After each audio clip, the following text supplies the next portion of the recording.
Episode 141 to 150 अध्याय 141 आपका स्वागत है। जियांग चेन अंदर घुसते ही लोगों को मारना नहीं चाहता था। हालांकि मो किंग उस पर जमकर दबाव डाल रहा था, बेरहमी से वार कर रहा था और उसे मानव जीवन की कोई परवाह नहीं थी, इसलिए उसे दोषी नहीं ठहराया जा सकता था।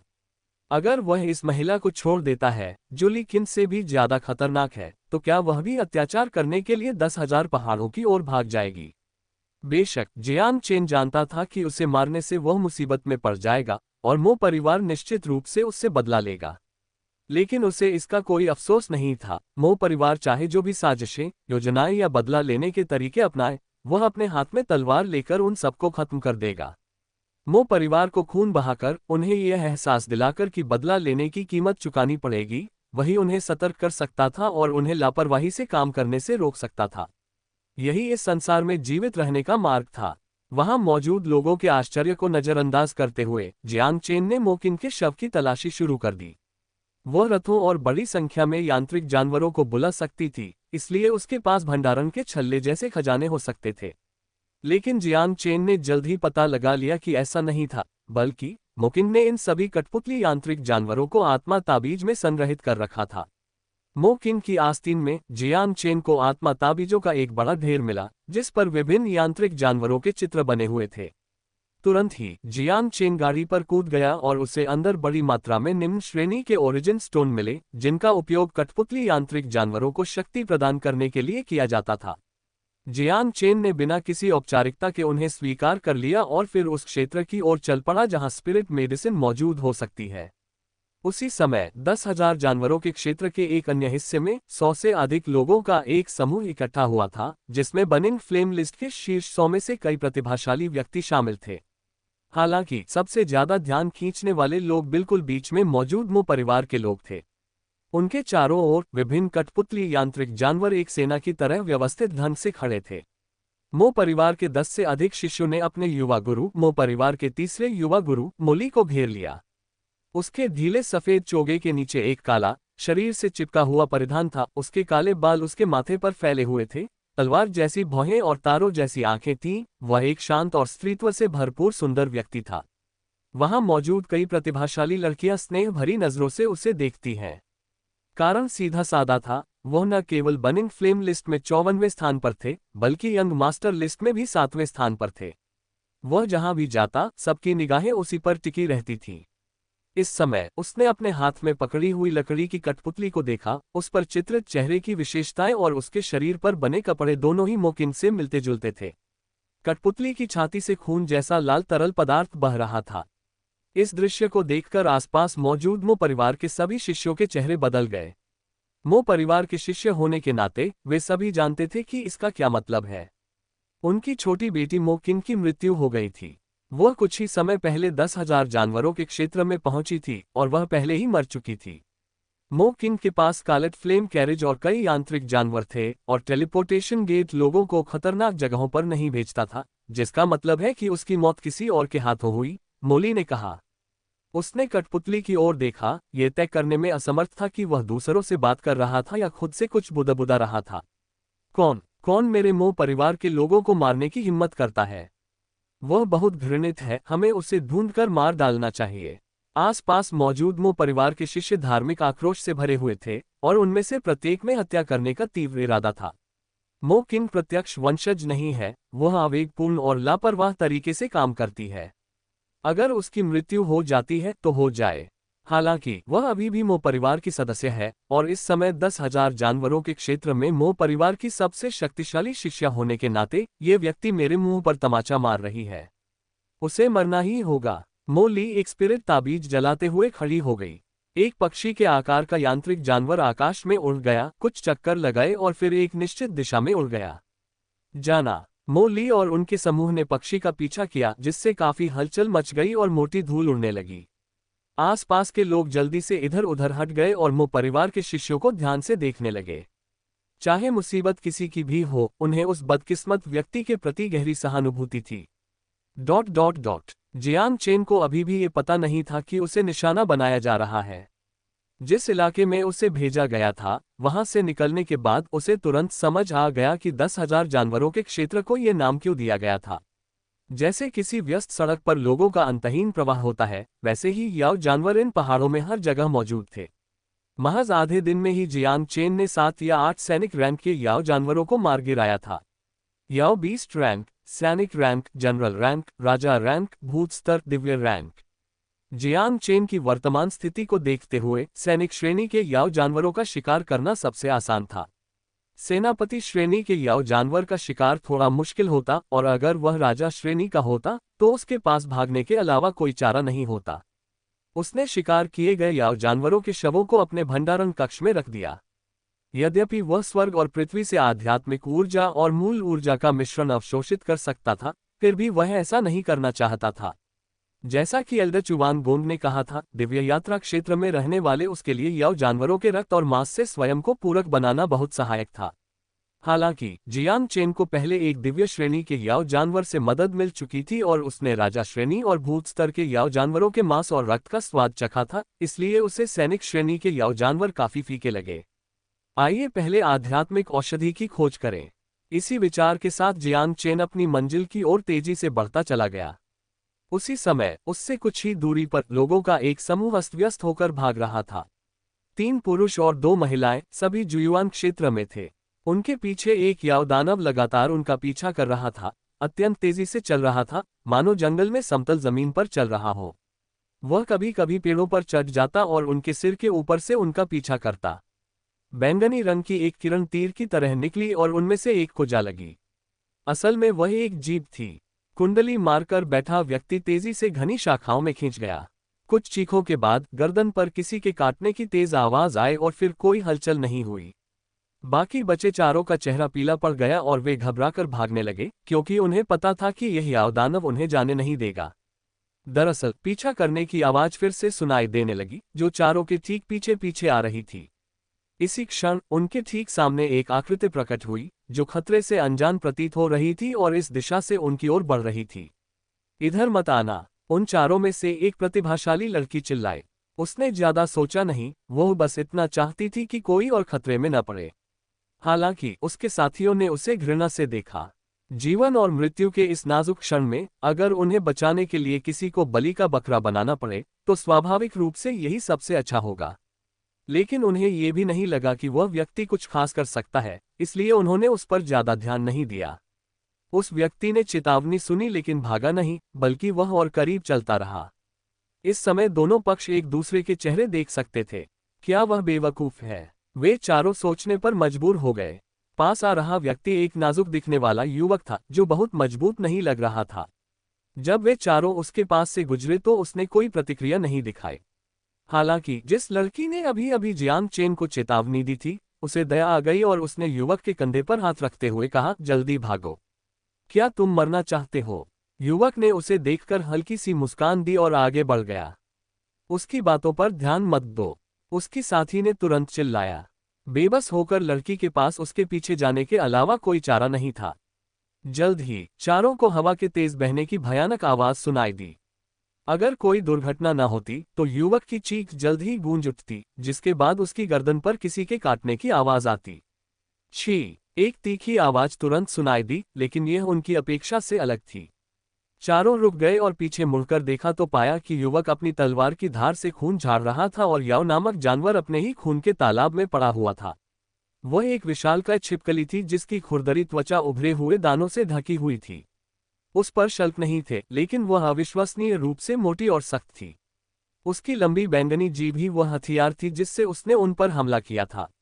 मुझे धन्यवाद कहने की कोई जरूरत नहीं है। चारों लोगों की अचंभित निगाहों को देखकर जियांग चेन ने सहजता से मुस्कुराते हुए आगे कदम बढ़ाया। अध्याय 142। भाई जियांग। बड़े भाई, एक पल रुकिए। जब इन चारों लोगों ने जियांग चेन को जाते हुए देखा तो उन्होंने जल्दी से उसे आवाज दी। बड़े भाई, उद्धरण चिन्ह। एक और महिला आगे आई और धीरे से बोली, हमने अभी अभी तीव्र क्षय का अनुभव किया है और हमें तुरंत ठीक होने की आवश्यकता है, लेकिन हम यहाँ आध्यात्मिक ऊर्जा को अवशोषित नहीं कर सकते। क्या आप कुछ समय के लिए हमारी रक्षा कर सकते हैं? 10,000 जानवरों के क्षेत्र में अपनी शक्ति को पूरी तरह से समाप्त कर देना सबसे घातक चीज है।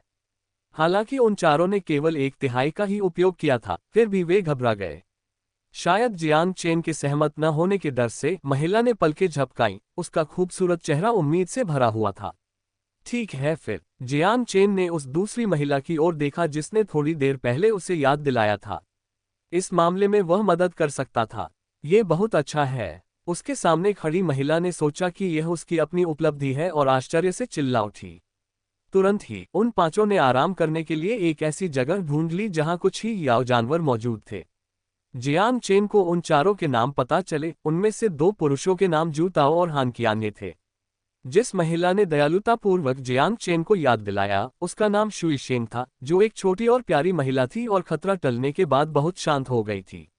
आखिरी वाली टैन युन बिल्कुल विपरीत थी, मिलनसार, बातूनी और जियांग चेन के प्रति बहुत उत्साही। हालांकि जियांग चेन ने अपने बारे में ज्यादा कुछ नहीं बताया।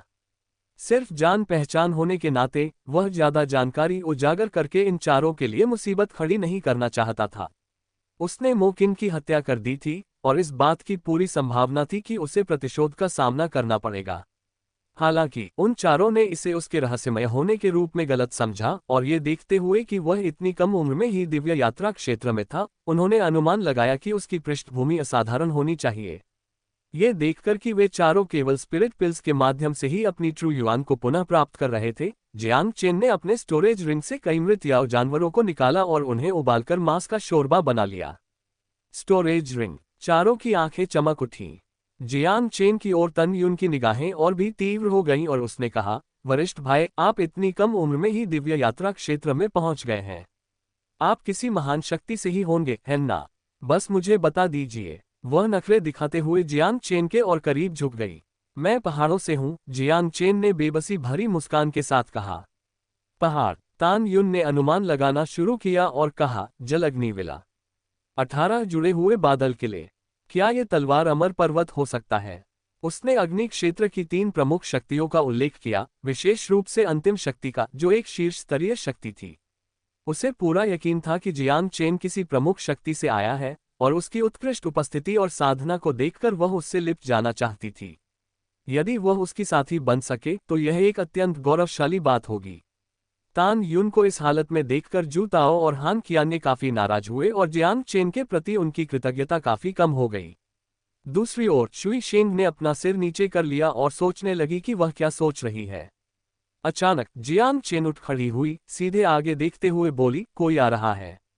इन शब्दों के कहे जाने के कुछ ही क्षण बाद पास से कदमों की आहट सुनाई दी।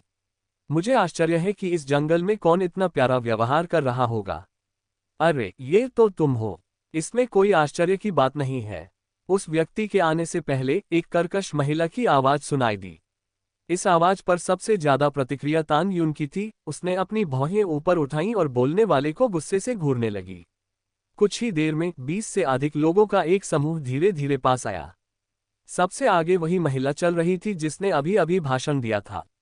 वह बेहद खूबसूरत थी और उसने शानदार मेकअप किया हुआ था, लेकिन उसने एक नर्म कवच भी पहना हुआ था जो थोड़ा अटपटा लग रहा था।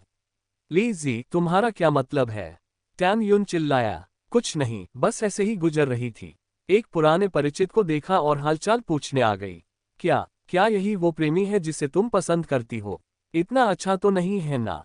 ली जी नाम की महिला ने जियांग चेन को सिर से पैर तक देखते हुए कहा, फिर सिर हिला दिया। उसके पास एक भी आध्यात्मिक वस्तु नहीं है और वह बस एक लंबा चोला पहनकर आया है। कितना घटिया है, उसने आगे कहा। ली जी, ये तुम्हारी अज्ञानता है। सीनियर ब्रदर पहले से ही दिव्य यात्रा क्षेत्र में है, इसलिए स्वाभाविक रूप से उन्हें सुरक्षात्मक उपकरणों की आवश्यकता नहीं है। वे एक ही तलवार के वार से जनरल स्तर के याओ बीस्ट को मार सकते हैं। तान युन ने ठंडी सांस लेते हुए दूसरे पक्ष की अज्ञानता का उपहास किया। दिव्य यात्रा क्षेत्र। ली जी दंग रह गई। स्पष्ट रूप से उसे उम्मीद नहीं थी कि जियांग चेन इतना युवा होगा और उसका स्तर इतना ऊंचा होगा। जुयुआन क्षेत्र की निवासी होने के नाते उसे अपने पहले कहे शब्दों पर खेद होना स्वाभाविक था। हालांकि उसने कुछ और सोचा और उदासीनता से कंधे उचका दिए। वह तो बस दिव्य यात्रा क्षेत्र के प्रारंभिक चरण का साधक है। वरिष्ठ भाई जियांग की तुलना में वह क्या है? उसके पीछे एक तेजतर्रार युवक खड़ा था जो दोनों महिलाओं की नोकझोंक को दिलचस्पी से देख रहा था। जब सबने उसकी तरफ देखा तो वह हल्का सा मुस्कुराया। क्या आप तलवार भी चलाते हैं? एक ही तलवार के वार से जनरल स्तर के या राक्षस को मार गिराना, मुझे इसमें बहुत दिलचस्पी है। क्या हम एक मुकाबला करें? सीनियर ब्रदर जियांग ने कहा। मुझे इसमें कोई दिलचस्पी नहीं है, जियांग चेन ने कहा। सीनियर ब्रदर जियांग को इस जवाब की उम्मीद नहीं थी और उनकी आंखें तुरंत सिकुड़ गईं।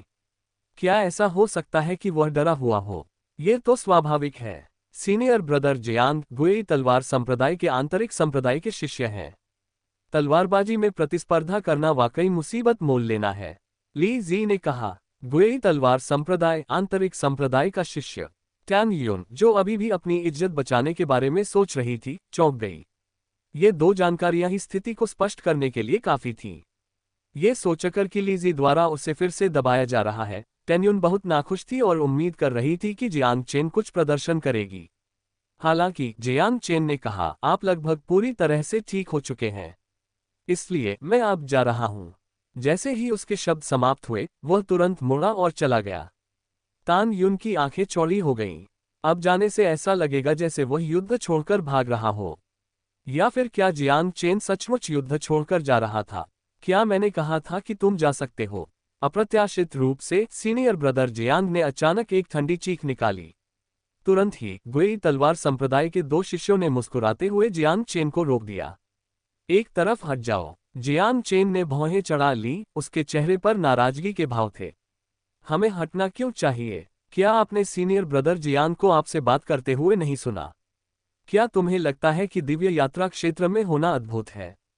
सीनियर ब्रदर जियांग तुम्हें इतनी बुरी तरह हरा सकते हैं कि तुम्हारी मां भी तुम्हें पहचान नहीं पाएगी। गुएई तलवार संप्रदाय के ये दोनों जुयुआन क्षेत्र के शिष्य जियांग चेन से बिल्कुल भी नहीं डरते थे। आप जा सकते हैं, लेकिन केवल तभी जब आप घुटने टेक कर प्रणाम करें या अपनी तलवार यहीं छोड़ दें, सीनियर ब्रदर जियांग ने आगे कहा। वह जियांग चेन की तलवार पर लालच नहीं कर रहा था, उसने तो जियांग चेन की तलवार देखी भी नहीं थी। हालांकि ये गुएई तलवार संप्रदाय का एक नियम था, जब तलवारबाज आपस में मुकाबला करते हैं तो हारने वाले को अपनी तलवार वहीं छोड़नी पड़ती है। सीनियर ब्रदर जियांग की नजरों में जियांग चेन हार चुका था और वह भागने की कोशिश कर रहा था। हालात बेकाबू होते देख तान यून को समझ नहीं आ रहा था कि क्या करे और वह लापरवाही से बोलने की हिम्मत भी नहीं कर पा रहा था। शुई शेंग ने चिंता से कहा, गुएई तलवार संप्रदाय के वरिष्ठ भाइयों, हमारे बीच कोई द्वेष नहीं है। आप 10 महान संप्रदायों में से हैं और आपको अपनी ईमानदारी बनाए रखनी चाहिए। शुई शेंग, टैन यून ने घबराकर पुकारा। ली जी ने गर्व भरी मुस्कान दिखाई। क्या आप ये कह रहे हैं कि मुझमें इस समय कोई ईमानदारी नहीं है? सीनियर ब्रदर जियांग की आवाज बेहद ठंडी लग रही थी और उनके पूरे व्यक्तित्व से एक तीक्ष्णता झलक रही थी। नहीं, ऐसा नहीं है।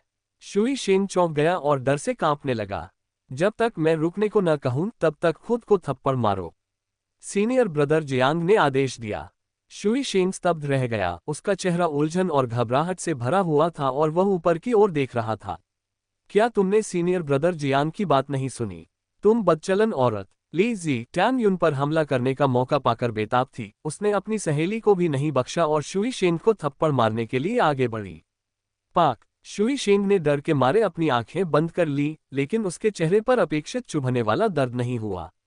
उसने सावधानी से अपनी आंखें खोली और पाया कि ली जी का हाथ एक बड़े हाथ से जकड़ा हुआ है। उस हाथ का मालिक जियांग चेन था। वह गलत नहीं थी। तुम में कोई ईमानदारी नहीं है।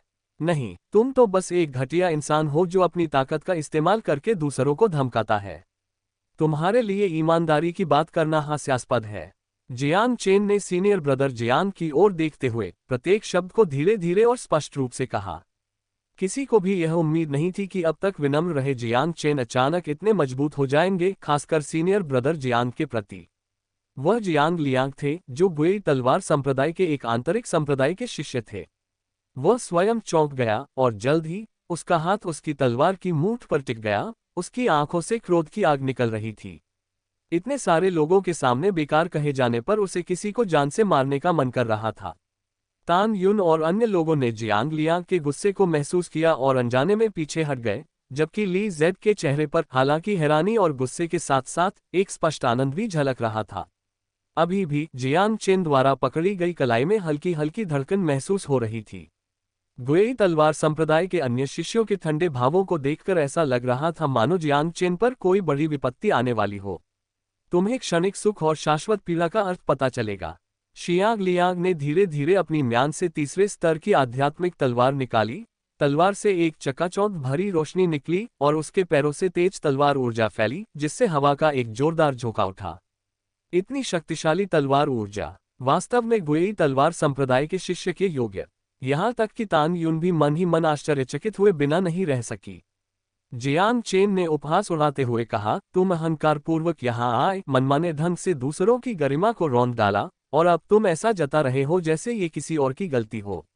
ये शब्द सुनकर आसपास के लोग असमंजस और आश्चर्यचकित रह गए। इस समय दया की भीख मांगने के बजाय वह अभी भी अड़ियल बना हुआ था। क्या उसे किसी का समर्थन प्राप्त था? कमजोर लोग सम्मान के योग्य नहीं होते। शियांग लियांग गुप्त रूप से सतर्क था और किसी को भी अचानक प्रकट होने से रोक रहा था। हालांकि जियांग चेन को चिक्सियाओ तलवार निकालते देख वह निश्चिंत हो गया। निश्चित रूप से केवल जियांग चेन और वह ही आपस में लड़ेंगे।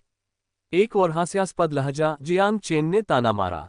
मैं प्रारंभिक अवस्था में हूँ, आप प्रारंभिक अवस्था में प्रवेश कर रहे हैं, और हमारी दोनों आध्यात्मिक तलवारें तृतीय स्तर की हैं। आपकी एकमात्र संभावना यही है कि आपकी तलवार चलाने की तकनीक मेरी तकनीक से श्रेष्ठ है। जब जियांग लियांग ने ये कहा तो आसपास मौजूद गुएई स्वॉर्ड सेक्ट के सभी शिष्य जोर से हंस पड़े। लेकिन अफसोस की बात है, मैं गुएई तलवार संप्रदाय का शिष्य हूँ। ये शब्द जियांग चेन के लिए मौत की सजा के समान थे।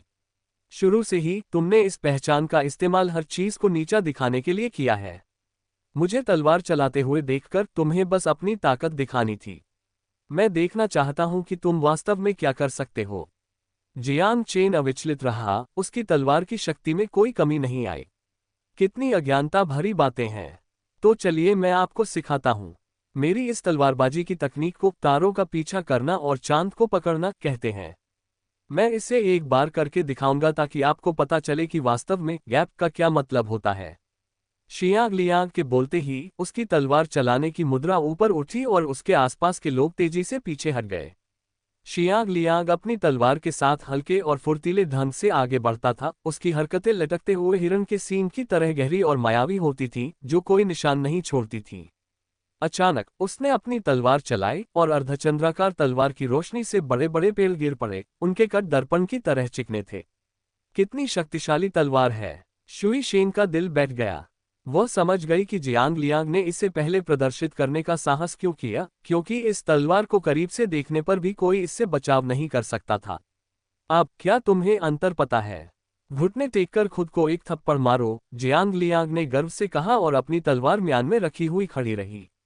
उसने इतना कुछ इसलिए कहा क्योंकि वह सचमुच लड़ना नहीं चाहता था और अपनी दिव्य शक्ति को बर्बाद नहीं करना चाहता था। इतना ही। जियांग चेन ने केवल 3 शब्द कहे, जिससे जियांग लियांग के चेहरे का भाव नाटकीय रूप से बदल गया और गर्वित गुएई तलवार संप्रदाय के सभी शिष्य क्रोधित हो गए। इस आदमी को सचमुच स्वर्ग और पृथ्वी की विशालता का अंदाजा नहीं है। वह तो मौत को दावत दे रहा है। सीनियर ब्रदर जियांग उसे आसानी से नहीं छोड़ेंगे। मुझे लगता है कि वह इस तलवार की शक्ति को बिल्कुल नहीं समझता, फिर भी वह यहाँ चिल्ला रहा है। वह निस्संदेह मौत को दावत दे रहा है। गुएई तलवार संप्रदाय के शिष्यों ने गाली गलौज शुरू कर दी। बहुत बढ़िया, शानदार, तुमने खुद ही यह मुसीबत मोल ली है। शियांग लियांग ने ठंडी सांस ली और अपनी तलवार फिर से निकाल ली। इस बार ये केवल श्रेष्ठ तलवारबाजी तकनीक का प्रदर्शन नहीं था, बल्कि दिव्य छिद्र को दिव्य मध्याह्न में परिवर्तित करना था। इसलिए इसकी शक्ति 100 गुना से अधिक बढ़ गई। इस बार निशाना कोई पेड़ नहीं, बल्कि जियांग चेन का दाहिना हाथ था। वह जियांग चेन का दाहिना हाथ काट देना चाहता था। कितना निर्दयी। आसपास के लोगों को ये बात पता चली और वे चौंक गए। पहले की तरह ही, भले ही उन्हें पता होता, वे इस तलवार से अपना बचाव नहीं कर सकते थे। उपस्थित लोगों में से कोई भी इसे नहीं कर सका, जियांग चेन को छोड़कर। क्लैंग। जैसे ही जियांग लियांग ने अपनी तलवार निकाली, जियांग चेन की चिक्सियाओ तलवार ने उसे रोक दिया। भूत की तरह तेज गति से चलने वाली और निशान न छोड़ने वाली तलवार इस प्रकार टूट गई। इसके अलावा जियांग चेन की तलवार चलाने की मुद्रा बहुत ही सहज थी। उसके चेहरे पर कोई भाव नहीं बदला था, वह दूसरे पक्ष को नीचा देख रहा था। यह जियांग लियांग सबसे ज्यादा हैरान थी। इतना ही, जियांग चेन ने अपनी पिछली बातों को दोहराया, जिसमें उसने कोई दिलचस्पी नहीं दिखाई, बल्कि निराशा भी जताई। क्या गुएई तलवार संप्रदाय के शिष्य की क्षमता बस इतनी ही है? जियांग चेन ने दोबारा पूछा और चिक्सियाओ तलवार अचानक आगे की ओर वार करने लगी। आह! एक तीखी चीख गूंजी और तलवार पकड़े हुए कटा हुआ हाथ हवा में उड़ गया, फिर जमीन पर गिर गया। शियांग लियांग का दाहिना हाथ कट गया था। एक तलवारबाज के लिए ये लगभग सब कुछ बर्बाद करने जैसा था। कितना निर्दयी। जियांग चेन को दोबारा देखते हुए उसके चेहरे पर अभी भी वही भाव थे जो तब थे जब वह जाना चाहता था, लेकिन इस बार उसके चेहरे पर डर या चिंता का भाव नहीं था। इसके बजाय यह एक प्रकार की अवहेलना थी, मानो वह जियांग लियांग और उसके समूह को पूरी तरह से नीचा समझता हो। ये हास्यास्पद था कि वे उसे लगातार परेशान करते रहे और मुसीबत खड़ी करते रहे। शियांग लियांग दर्द सहते हुए जमीन पर लेटा रहा और चिल्लाया, तुम कौन हो? अपना नाम बताओ। गुएई तलवार संप्रदाय इसे ऐसे ही नहीं जाने देगा। तियानदाओ संप्रदाय सच्चा शिष्य जियांग चेन। जियांग चेन ने अपने होठों को सिकोड़ते हुए ठंडे स्वर में कहा, मैं किसी भी समय तैयार हूं। तियानदाओ संप्रदाय सच्चा शिष्य जियांग चेन। सभी लोग एक बार फिर चौंक गए और अविश्वास भरी निगाहों से उसे देखने लगे। शियांग लियांग अवाक रह गया। तियानदाओ संप्रदाय और गुएई तलवार संप्रदाय दोनों 10 महान संप्रदायों में शामिल थे। उसने खुद ही मुसीबत मोल ली थी और अपना एक हाथ खो दिया था, इसलिए उसका संप्रदाय आसानी से हस्तक्षेप नहीं कर पाएगा। तलवार के मार्ग का उत्तराधिकारी। वह तलवार के मार्ग का उत्तराधिकारी है। ली जी चीखी। जियांग चेन और ली किन के बीच की लड़ाई पहले ही फायर डोमेन में तेजी से फैल चुकी थी। सबसे ज्यादा ध्यान खींचने वाले बिंदु जियांग चेन की दिव्य मेरिडियन और तलवार के मार्ग के उत्तराधिकारी के रूप में उनकी स्थिति थे। Jiang chain. शुई शेंग ने जियांग चेन की पीठ की ओर देखा और मन ही मन उसका नाम दोहराया। पता नहीं क्यों अचानक उसके गाल गर्म हो गए। जब तक मैं रुकने को न कहूं तब तक खुद को थप्पड़ मारो। जियांग चेन ने ली जी की ओर इशारा किया। उसका इरादा उसे परेशान करने का नहीं था, लेकिन उसके अभी के कार्यों के लिए उसे दंडित किया जाना आवश्यक था। Jiang, senior brother Jiang chain, मुझे नहीं पता था कि यह आप हैं। ली जी ने खेद से भरे कड़वे चेहरे के साथ कहा। अब तुम्हें पता चल गया कि तुम गलत थे। पहले क्या कर रहे थे? अगर सीनियर ब्रदर जियांग चेन न होते तो कौन जाने शुई शेंग क्या बन गया होता। तान यून, जो अब तक दुबकी हुई थी, उत्साह से झूमती हुई बाहर कूद पड़ी। कोई बात नहीं सीनियर ब्रदर जियांग चेन, कृपया उसे जाने दीजिए, शुई शेंग ने कहा। वह और अधिक परेशानी खड़ी नहीं करना चाहती थी और उम्मीद करती थी कि यह मामला जल्द ही समाप्त हो जाएगा। शुई शेंग के बोलने के बाद जियांग चेन के पास हार मानने के अलावा कोई विकल्प नहीं बचा था। धन्यवाद धन्यवाद। ली जी ने कृतज्ञतापूर्वक शुई शेंग की ओर देखा। ठीक है, मुझे कुछ काम है, अलविदा। जियांग चेन ने अपनी तलवार म्यान में रखी और जाने ही वाला था। आपको कहीं नहीं जाना है। तभी पास ही से एक भयंकर दहाड़ सुनाई दी। इसके तुरंत बाद सभी ने धूल उड़ते हुए और घोड़ों के खुरों की गड़गड़ाहट की आवाज उस दिशा से सुनी जहां से आवाज आ रही थी। एक पल के लिए उन्हें लगा कि वे किसी युद्ध क्षेत्र में हैं और घुड़सवार सेना के हमले का सामना कर रहे हैं। कुछ ही देर में एक युवक एक भयंकर बाघ पर सवार होकर नजर आया। उसका सुंदर चेहरा शीतलता से भरा हुआ था और उसकी गहरी आंखें जियांग चेन को ठंडी निगाहों से घूर रही थीं। तियानदाओ संप्रदाय के जियांग चेन, आज तुम कहीं नहीं जा रहे हो। उन्होंने दोबारा बात की। उनका लहजा धमकी या डराने वाला नहीं था, बल्कि ऐसा लग रहा था जैसे वे पहले से घटित हो चुकी किसी बात को बता रहे हों। जैसे ही उसकी आवाज धीमी हुई, कठपुतली नुमा यांत्रिक जीवों का एक ज्वार की तरह झुंड उस क्षेत्र को घेर लिया। अध्याय 144 सूर्य और चंद्रमा तलवार। बोलने वाला युवक उदासीन था, उसकी आंखें कठोर थीं और उसका चेहरा अभिमानी था। अपने घोड़े पर सवार होने के बावजूद भी उनका सुंदर चेहरा एक परिपूर्ण काया का प्रमाण था। सफेद वस्त्र पहने हुए उनमें आध्यात्मिकता झलक रही थी और वे अपने जीवन के सर्वोपरि दौर में थे। मो ली, यह मो ली है। यह प्रतिभाशाली व्यक्ति यंग मास्टर लिस्ट में 7वें और शिन्हुओ रैंकिंग में 54वें स्थान पर रहा। मो परिवार के तीसरे युवा स्वामी। आसपास घिरे लोगों को अपनी दुर्दशा की परवाह नहीं थी, इसके बजाय वे उत्सुकता और प्रशंसा के मिश्रण के साथ मोली को ध्यान से देख रहे थे। इस बार तान यून और ली जी के बीच कोई मतभेद नहीं था, उनकी आंखों में प्रशंसा की चमक थी। केवल शुई शेंग मोली की बातों को याद करते हुए चिंतित भाव से जियांग चेन की ओर देखने लगी। मोली की प्रभावशाली हत्या की मंशा को महसूस करते हुए और खतरनाक यांत्रिक जानवरों को देखते हुए बाकी लोगों को पहले कहे गए शब्द याद आ गए और सभी जियांग चेन की ओर देखने लगे। मो किंग, तुमने ही उसे मारा था, है ना? मो ली ने कहा। अगर मैंने ना कहा तो क्या तुम मुझ पर विश्वास करोगे? जियांग चेन ने पलटवार किया। नहीं, तो फिर पूछने की क्या जरूरत है, नाटक करने की क्या जरूरत है? जियांग चेन ने ताना मारा। अच्छे से। मो ली को गुस्सा नहीं आया, उसने दूसरों की ओर देखा और कहा, क्या तुम उसके साथ हो? उसके ठंडे शब्द बेहद डरावने थे, जिससे हर कोई चौंक गया। नहीं, हम गुई तलवार संप्रदाय के शिष्य हैं और हमारा उससे विवाद हुआ था, उसने मेरी एक भुजा काट दी थी। जियांग लियांग ने कहा। वे जियांग चेन के साथ हैं। ली जी ने तन युन और अन्य लोगों की ओर इशारा करते हुए उत्साह से चिल्लाया। ओह! मो ली ने भावहीन होकर टैन युन और बाकी तीनों की ओर देखा और सोचने लगी कि वह क्या सोच रहा है। नहीं नहीं, हमारी मुलाकात बस संयोग से हुई।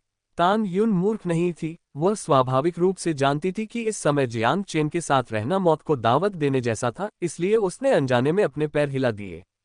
क्या सच में? आपने अभी तो ऐसा नहीं कहा था, क्या आपने यह नहीं बताया था कि सीनियर ब्रदर जियांग चेन कितने शानदार थे? ली जेड के शब्द बेहद द्वेषपूर्ण थे, वे न केवल तान युन से नफरत करते थे बल्कि जियांग चेन से भी नफरत करते थे। मो ली की बढ़ती ठंडी निगाहों को महसूस करते हुए तान युन का चेहरा पीला पड़ गया। उसने दांत पीसते हुए चिल्लाकर कहा, युवा स्वामी मो, ऐसा नहीं है। हमें पहले जियांग चेन की पहचान नहीं पता थी और उसने जानबूझकर हमें गुमराह किया, जिससे हमें लगा कि वह किसी प्रमुख संप्रदाय से आया है। तान युन। शुई शेंग ने अविश्वास से उसकी ओर देखा, वह इस तरह का विकृत बयान कैसे दे सकती है? लेकिन टैन युन ने पूरी कोशिश की थी और उसके बाद के शब्द कहीं अधिक सहजता से निकले। अगर मुझे पता होता कि जियांग चेन 10,000 पहाड़ों का एक साधारण सा आदमी है, तो मैं उससे बहुत पहले ही अलग हो गया होता, और मुझे ये बिल्कुल भी पता नहीं चलता कि उसने मो परिवार के एक शिष्य की हत्या करने की हिम्मत की। कितना घिनौना खलनायक है वह, और उसने तो गुई तलवार संप्रदाय के एक शिष्य का हाथ भी काट दिया। इतना खूनी और बर्बर ऐसा काम तो 10,000 पहाड़ों जैसी पिछड़ी जगह का कोई जाहिल ही कर सकता है। इन शब्दों को सुनकर किसी ने सोचा भी नहीं होगा कि 1 मिनट पहले वह जियांग चेन की तारीफ कर रही थी और आधे घंटे पहले वह जियांग चेन के करीब आने की कोशिश कर रही थी। बिल्कुल, हम ऐसे नीच और बेशर्म व्यक्ति के साथ कैसे रह सकते हैं? यंग मास्टर मो की तुलना में वह स्वर्ग और पृथ्वी के समान है। जू ताओ और हान कियांग लंबे समय से जियांग चेन के साथ टैन युन की नजदीकी से नाखुश थे, और इस समय उन्होंने बिना किसी झिझक के बात की। तुम ऐसे कैसे हो सकते हो? सीनियर ब्रदर जियांग चेन ने पहले हमारी रक्षा की थी, है ना? शुई शेन को विश्वास नहीं हो रहा था कि उसके साथ मौजूद लोग इस तरह के होंगे। बकवास। हम तो पहले से ही भागने वाले थे, उसे हमें बचाने की क्या जरूरत थी? वैसे भी कौन जानता है कि वह हमें बचाने आया था या उस जनरल स्तर के याओ जानवर पर उसकी नजर थी। जू ताओ ने पलटवार किया। जी हाँ, शुई शेंग, बकवास मत करो, जल्दी इधर आओ। टैन युन ने आग्रह किया। मैं नहीं करूंगी। शुई शेंग ने हालांकि दृढ़ता से अपना सिर हिलाया और जियांग चेन के पीछे खड़ी हो गई। ठीक है, आप पीछे हट सकते हैं। मो ली ने अधीरता से हाथ हिलाते हुए फिर से बात की। तान युन और बाकी दोनों ने राहत की सांस ली, शुई शेन की तरफ देखा और तुरंत एक तरफ हट गए। क्या तुमने देखा? जियांग चेन, जो अब तक चुप रहे थे, अचानक शुई शेन को संबोधित करते हुए बोले। हम। शुई शेन असमंजस में था। तुम नर्म दिल थे और तुमने उस औरत को जाने दिया। पलक झपकते ही वह एक विषैली नागिन में बदल गई, जो तुम्हें जान से मारने की कोशिश कर रही थी। जियांग चेन ने लीजी की ओर एक नजर डाली, अपना सिर हिलाया और फिर कहा, ऐसे लोगों के लिए केवल एक कठोर सबक, उसे तब तक पीटना जब तक कि उसके शरीर में डर न बैठ जाए, काफी होगा। उसकी यह बात सुनकर आसपास के लोग एक दूसरे की ओर देखने लगे। उन्हें समझ नहीं आया कि इस समय शुई शेंग से यह बात कहने का क्या फायदा था। ली जी ने गुस्से से अपने दांत पीसे, फिर जियांग चेन की मौजूदा दुर्दशा के बारे में सोचा और तुरंत अपने गुस्से को एक उपहास में बदल दिया। मो परिवार के इन लोगों के साथ भी यही बात है। मो किंग इस ली जी से 100 गुना ज्यादा घृणित थी, इसलिए मेरे पास उसे मारने के अलावा कोई चारा नहीं था। जियांग चेन ने चौंकाने वाले शब्द कहे। मो ली के सामने उसने इतनी सीधे तौर पर कहा कि उसने मो किंग की हत्या की, फिर भी उसका लहजा इतना शांत था। और इसलिए इसने लोगों के एक ऐसे समूह को आकर्षित किया, लेकिन इससे कोई फर्क नहीं पड़ता जब तक मैं उन सभी को मार नहीं देता। मो परिवार को तब तक मारो जब तक उन्हें चोट न पहुंचे, तब तक मारो जब तक मो परिवार डर न जाए, तब तक मारो जब तक मो परिवार भाग न जाए। लेकिन अप्रत्याशित रूप से जियांग चेन के शब्द और भी अधिक अहंकारपूर्ण थे। हे है, मो ली ने उपहास किया और तीव्र हत्या की मंशा उमड़ पड़ी। जियांग चेन, तुम्हारा काम खत्म हो गया, तुम मर चुके हो। यंग मास्टर मो, जो यंग मास्टर लिस्ट में 7वें स्थान पर है, उससे तुम मुकाबला नहीं कर सकते। शियांग लियांग ने उत्तेजित होकर चिल्लाया, फिर मो ली की ओर देखकर कहा, युवा स्वामी मो, उसे मार डालो और मैं जीवन भर आपका आभारी रहूंगा। भाग जाओ। किसने सोचा था कि आमतौर पर शांत रहने वाला मोली गुस्से में दहाड़ते हुए कहेगा, तुम क्या हो, कोई मामूली इंसान। उसे मारने में तुम्हारा कोई हाथ नहीं है। क्या तुम इसका श्रेय लेना चाहते हो? नहीं नहीं। अत्यधिक रक्तस्राव के कारण जियांग लियांग का पहले से ही पीला पड़ा चेहरा और भी पीला पड़ गया और वह तेजी से भीड़ में वापस चला गया। वास्तव में यंग मास्टर लिस्ट के आंकड़े सरल नहीं हैं। तान युन ने मन ही मन सोचा। यंग मास्टर लिस्ट में शामिल होने के लिए न केवल योग्यता और पृष्ठभूमि बल्कि प्रतिष्ठा भी आवश्यक है। इस तरह की प्रतिष्ठा होने का मतलब यह नहीं है कि व्यक्ति अच्छा इंसान है, बल्कि इसका अर्थ है एक ऐसा चरित्र होना जो प्रशंसा और सराहना के योग्य हो। उदाहरण के लिए, एक अहंकारी व्यक्ति।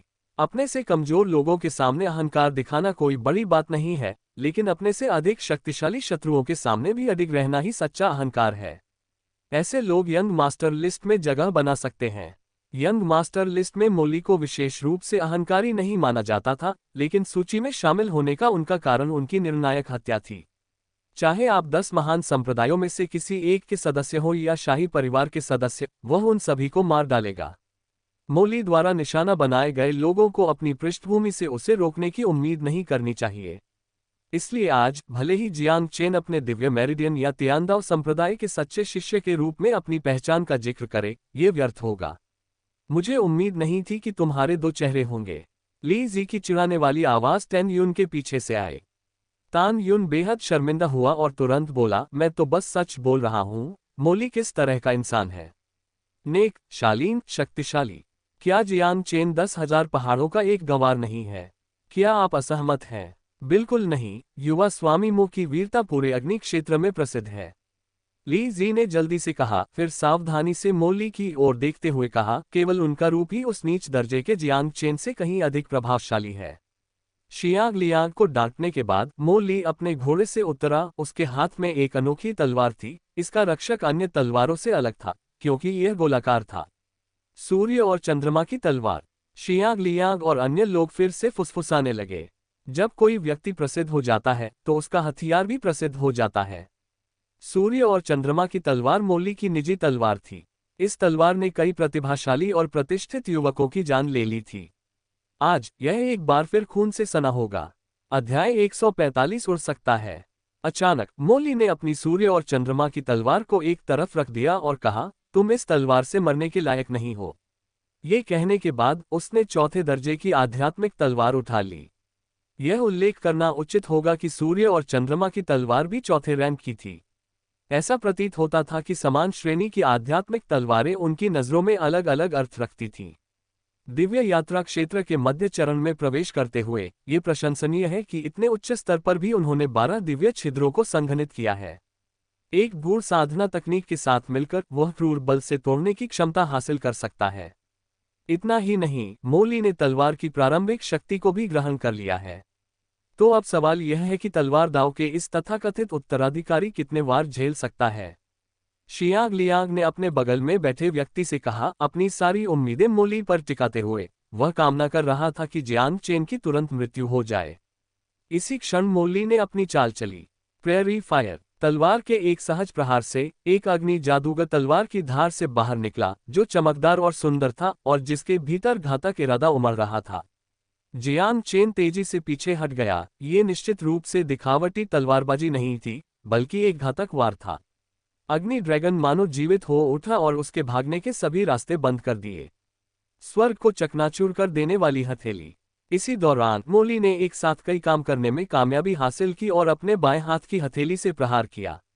एक सजीव हथेली ने प्रहार किया, फिर भी हवा को चीरते हुए एक तेज धार वाले ब्लेड की तीखी आवाज सुनाई दी और हथेली की शक्ति तलवार की शक्ति से कुछ कम नहीं थी। Golden tent. जियांग चेन ने कुछ देखा। ऐसा प्रतीत होता है कि मोली ने भी लिकिन की तरह कॉन्सेप्ट मार्शल आर्ट्स में काफी सफलता हासिल कर ली थी। स्वर्ण विशेषता मुख्य रूप से वध को नियंत्रित करती है। इससे मोली के हृदय स्वभाव की भी व्याख्या हो गई। तलवार और हथेली आपस में गुंथी हुई थीं, जिनका उद्देश्य जियांग चेन को अत्यधिक बल से मार डालना था। अमर तलवार दाव, सदा अमर। Long rainbow sword play. एक तलवार, 3 शैलियां। उद्धरण चिन्ह। जियांग चेन निष्क्रिय नहीं बैठा रहा, उसने अपने तलवारबाजी के ज्ञान का प्रसार करते हुए अपने द्वारा सीखी गई तलवारबाजी कला का प्रदर्शन किया। पहले की तुलना में उनकी तलवारबाजी की कला में पूरी तरह से बदलाव आ चुका था। आभास जैसी तलवार की रोशनी की 3 लकीरें एक दूसरे को काटती हुई, मानो रात के आकाश में एक चमकदार उल्कापिंड हो, और जियांग चेन की उत्कृष्ट गति तकनीक के तहत मनुष्य और तलवार के बीच एक तलवारबाज का अनूठा आकर्षण उभर आया। गुएई तलवार संप्रदाय के शिष्य अत्यंत मोहित हो गए थे। जल्दी जियांग चेन दहाड़ा और चिक्सियाओ तलवार ने प्रहार किया। पल भर में अग्नि ड्रैगन के टुकड़े टुकड़े हो गए और उसकी अत्यंत शक्तिशाली हथेली की शक्ति भी नष्ट हो गई। क्या? मो ली की आंखों में एक अजीब सी चमक आए और वह समय रहते पीछे हट गया। ये कैसे हो सकता है? युवा स्वामी मो ली उसे एक तलवार से नहीं मार सके। मो परिवार के सभी सदस्य चौंक गए।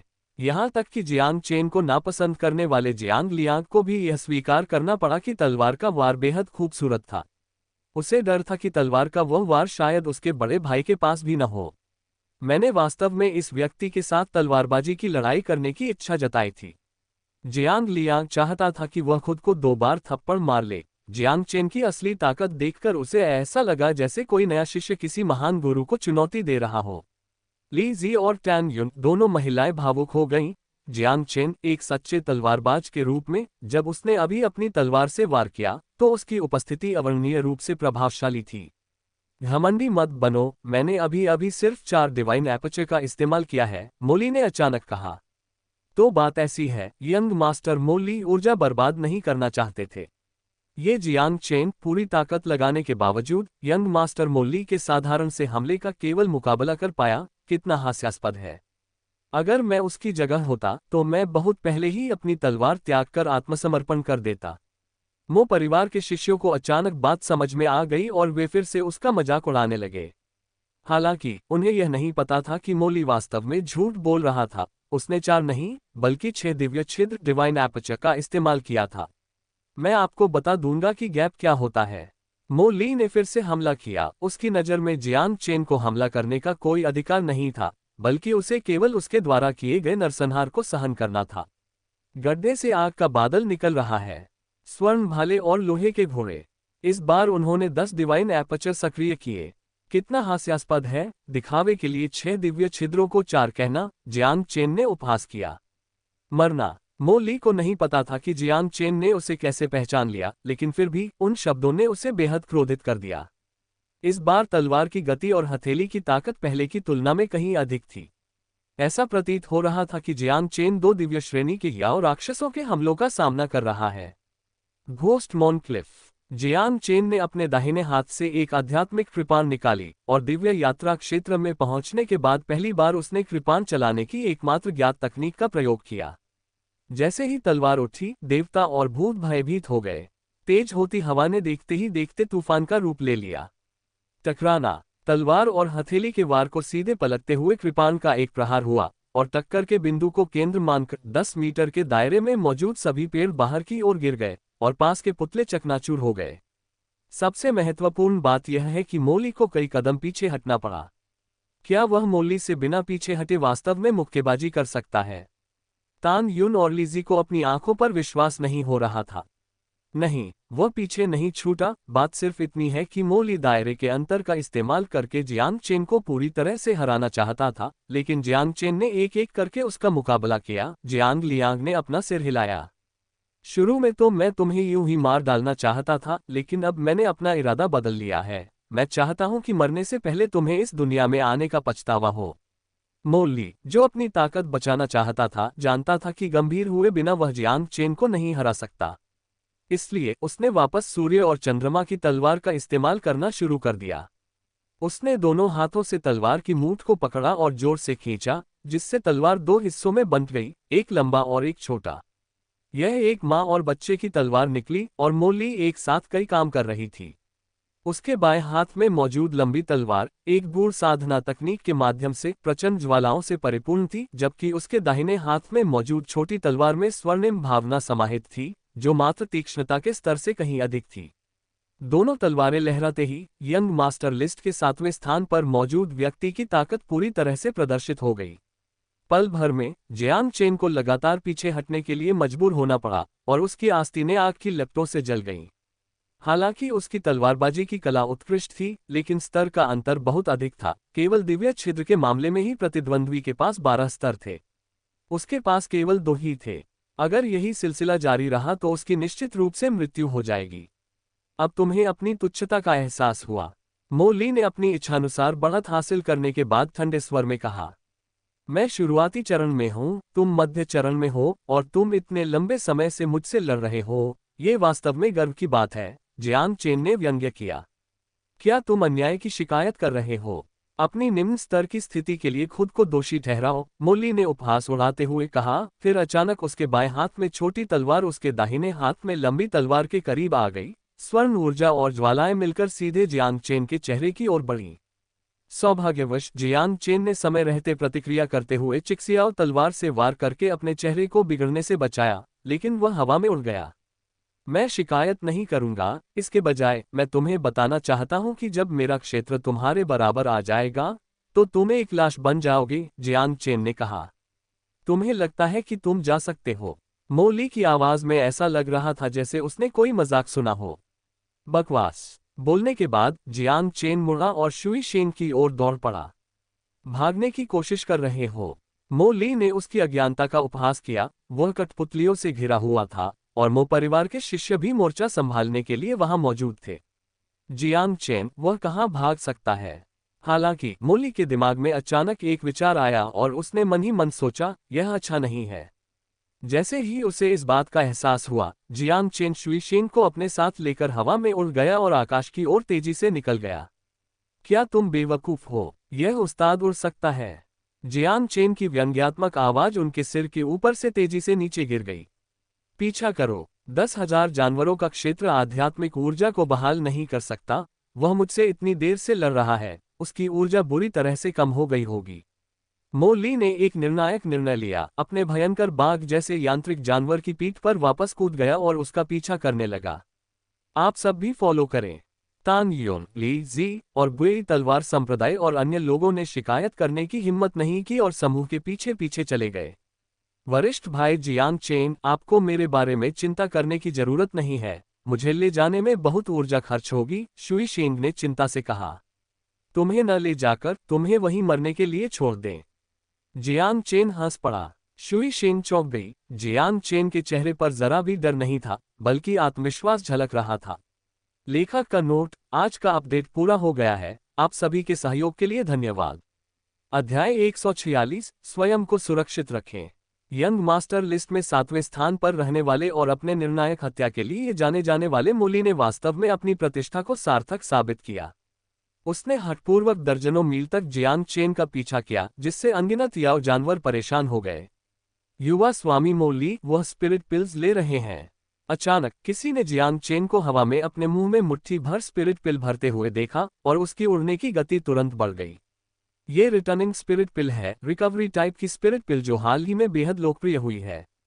इसका औषधीय प्रभाव आश्चर्यजनक था और इस दौरान हर कोई सबसे ज्यादा बिकने वाली रिटर्निंग स्पिरिट पिल के बारे में सोच रहा था। मैं देखना चाहता हूं कि उसके पास कितनी स्पिरिट पिल है।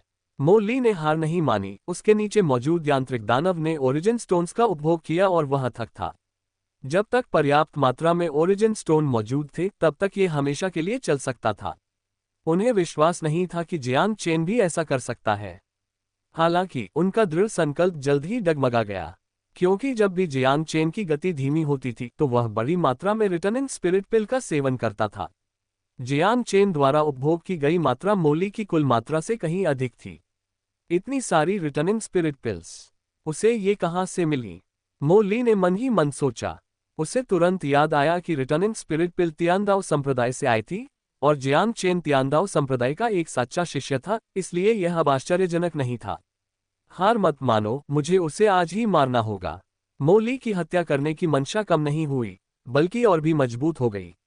रिटर्निंग स्पिरिट पिल के साथ भी ये केवल कुछ समय के लिए खरीदारी थी, परिणाम वही होता। गर्जन। अचानक टीम के सामने स्थित पहाड़ी जंगल से एक जोरदार दहाड़ सुनाई दी। आवाज बिजली की गड़गड़ाहट जैसी थी, जिससे पेड़ कांप रहे थे और पत्ते बारिश की बूंदों की तरह गिर रहे थे। मोली अचानक रुक गया और आगे देखने लगा मानो वह किसी दुर्जय शत्रु का सामना कर रहा हो। एक काली आकृति तेजी से पास आ रही थी, जिसकी खून से लाल मुट्ठी के आकार की पुतलियां किसी जेल की तरह भयंकर प्रकाश से चमक रही थीं। अच्छा नहीं, यह एक दिव्य श्रेणी का याव राक्षस है, पीछे हटो। मोली के चेहरे का भाव एकदम बदल गया और उसने हवा में जियान चेन को घूर कर देखा। निस्संदेह जियान चेन ने जानबूझकर उन्हें दिव्य श्रेणी के याव जानवर के रास्ते में धकेल दिया। जियान चेन ने हवा में अपनी बढ़त का बखूबी फायदा उठाया। यह अभी खत्म नहीं हुआ है, बिल्कुल नहीं, मोली ने दांत पीसते हुए कहा। उसी समय मोली की टीम को हार मानते देख जियान चेन ने राहत की सांस ली। अगर वह जारी रखता तो वह टिक नहीं पाता। चलिए अपनी स्थिति बदल लेते हैं, जियान चेन ने कहा। वह अब तक शुई शेन को दुल्हन की तरह गोद में उठाए हुए था और तभी उसे एहसास हुआ कि उसकी बाहें सुन्न हो गई हैं। ओह, शुई शेन को इतनी ऊंचाई पर थोड़ी घबराहट हो रही थी, वह नीचे देखने की हिम्मत नहीं कर पा रहा था। जियान चेन के निर्देशों को सुनकर उसने अपने हाथ उसके कंधों के पीछे रख दिए। तुरंत ही जियान चेन ने उसकी कमर को सहारा देने के लिए हाथ बढ़ाया। ये सबसे कम मेहनत वाला तरीका था और निश्चित रूप से इससे वे दोनों एक दूसरे के करीब आ जाते, लेकिन इस नाजुक क्षण में ज्यादा परवाह करने का समय नहीं था। उन्हें इस बात की उम्मीद नहीं थी कि शुई शेन का शरीर बहुत ही दुबला पतला होगा। जब जियान चेन ने नीचे हाथ बढ़ाया तो शुई शेन का शरीर अकड़ गया और उसका चेहरा लाल हो गया। तुम्हारी कमर कितनी गोल है? जियान चेन ने अनजाने में ही कुछ कह दिया, लेकिन जल्दी ही उसे एहसास हुआ कि कुछ गड़बड़ है और उसने तुरंत अपना हाथ ऊपर उठा लिया। इसके बाद दोनों कुछ देर तक चुप रहे। जियान चेन का भाव अजीब था, जबकि शुई शेन का चेहरा लाल सेब जैसा था। बड़ी मुश्किल से जियान चेन को एक चट्टान मिली और वह उस पर उतर गया। जैसे ही उसके पैर जमीन पर पड़े, जियान चेन ने जोर से सांस ली। दिव्य पंख आरोहण कला युद्ध के लिए थी, भागने के लिए उड़ने में बहुत ऊर्जा खर्च होती थी। यदि रिटर्निंग स्पिरिट पिल की प्रचुरता न होती तो परिणाम अकल्पनीय होते। शुई शेन, मुझ पर नजर रखना। अगर कोई याव राक्षस पास आए तो मुझे जगा देना। जैसे ही जियान चेन ने बोलना शुरू किया, उसने अपने स्टोरेज रिंग में रखा हुआ पशु मांस और खाना पकाने के उपकरण बाहर निकाल लिए। ये चीजें शुई शेन को सौंपकर वह स्वयं को स्वस्थ करने के लिए स्वर्ग और पृथ्वी की आध्यात्मिक ऊर्जा को अवशोषित करने के लिए बैठ गया। यह एक आम धारणा थी कि 10,000 जानवरों के क्षेत्र में आध्यात्मिक ऊर्जा को अवशोषित नहीं किया जा सकता था। जियान चेन के कार्यों ने शुई शेन की जिज्ञासा को जगा दिया और अब उसे शर्मिंदगी की परवाह नहीं रही। कुछ समय बाद जियान चेन के शरीर के आसपास का स्थान विकृत हो गया, जिससे एक चुंबकीय क्षेत्र का निर्माण हुआ। आकाश और पृथ्वी के बीच की ऊर्जा एक दृश्यमान गति से उसके शरीर में प्रवाहित हुई। ये कौन सी साधना तकनीक है? शुई शेन ने हैरानी से पूछा। ये ऊर्जाएं आध्यात्मिक ऊर्जा और मूल ऊर्जा का मिश्रण थीं, जिन्हें अन्य लोग अवशोषित नहीं कर सकते थे। यदि इसे जबरदस्ती ग्रहण किया जाए तो यह अशुद्धियों से भरी एक ऐसी आध्यात्मिक गोली लेने के समान होगा, जो शरीर के लिए लाभकारी होने के बजाय हानिकारक होगी। लेकिन जियान चेन अलग था। स्वर्ग को निगलने की कला इन ऊर्जाओं को आत्मसात कर लेती थी, उन्हें शुद्ध शक्ति में परिवर्तित कर देती थी जो उसके शरीर में प्रवेश कर जाती थी। 15 मिनट बाद जियान चेन रुक गया। 10,000 जानवरों के क्षेत्र की विशेष परिस्थितियों ने न केवल उनके ठीक होने में बाधा नहीं डाली, बल्कि इस प्रक्रिया को और भी तेज कर दिया। क्योंकि बाहर होने की तुलना में वहां उत्पत्ति की ऊर्जा की एक अतिरिक्त ऊर्जा थी। जियान चेन की नज़र सुगंधित मांस के सूप पर पड़ी और उसने मन ही मन सोचा, यह जानवरों के मांस और रक्त के साथ मिलकर मुझे दूसरों की तुलना में कहीं अधिक लाभ प्राप्त है। मांस का सूप खत्म करने के बाद उन दोनों की हालत में लगभग 70 से 80% तक सुधार हो गया था। शुई शेन, मुझे अपना हाथ दो, जियान चेन ने कहा। शुई शेन चौंक गई। हवा में हुई घटना को याद करते हुए उसने चुपचाप अपना सिर नीचे कर लिया। उसके कान के निचले हिस्से लाल हो गए। भले ही आपने मांस का सूप खा लिया हो, लेकिन आपके शरीर को इन पोषक तत्वों को अवशोषित करने में समय लगेगा। लेकिन अगर आप अभी साधना करेंगे तो इसका प्रभाव बेहतर होगा और आप अपनी वास्तविक शक्ति को शीघ्रता से पुनः प्राप्त कर सकेंगे। लेकिन आप 10,000 जानवरों के क्षेत्र में साधना नहीं कर सकते, है ना? यदि कोई व्यक्ति स्वयं को पुनर्जीवित करने के लिए आध्यात्मिक ऊर्जा को अवशोषित नहीं कर सकता है, तो स्वाभाविक रूप से वह स्वर्ग और पृथ्वी की आध्यात्मिक ऊर्जा को अवशोषित करके अपने क्षेत्र को बढ़ाने के लिए साधना नहीं कर सकता है। इसीलिए मैंने आपसे अपना हाथ देने के लिए कहा था। आकाश और पृथ्वी से आध्यात्मिक ऊर्जा को अवशोषित मत करो, इसे मुझसे ग्रहण करो। मैं अपनी साधना तकनीक का प्रसार कर सकता हूं और यह काम करेगी, जियांग चेन ने मुस्कुराते हुए कहा। उसने खुद को एक फिल्टर की तरह माना, शुई शेन की मदद की उसका कोई और इरादा नहीं था। क्या आप ऐसा कर सकते हैं? शुई शेन बहुत आश्चर्यचकित हुई, उसने इस तरह की विधि के बारे में कभी नहीं सुना था। मुझ पर भरोसा करें। जियांग चेन ज्ञानवान था और लापरवाही से काम नहीं करता था, उसे अपने तरीकों पर पूरा भरोसा था। ठीक है। इसलिए शुई शेंग ने जियांग चेन का हाथ पकड़ा और जमीन पर बैठ गई और अपनी साधना तकनीक का अभ्यास करने लगी। जल्द ही शुई शेंग के संशयपूर्ण भाव आश्चर्य में बदल गए। उसने पाया कि वह न केवल साधना कर सकती थी, बल्कि उसकी प्रगति बाहर की तुलना में कहीं अधिक तेज थी, और याओ जानवर के मांस के सूप से प्राप्त पोषक तत्व उसके शरीर द्वारा तेजी से अवशोषित हो रहे थे।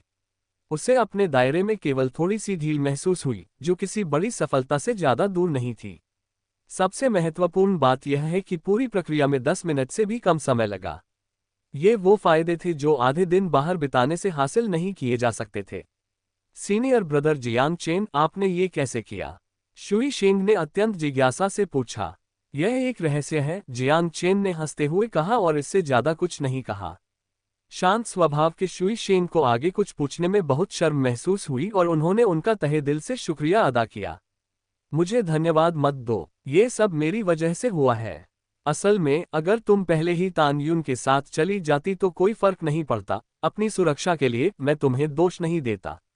जियांग चेन सच कह रहा था। टैन युन और बाकी दोनों के फैसले समझ में आने वाले थे, लेकिन उसके बाद उन्होंने जो शब्द कहे वे घृणित थे।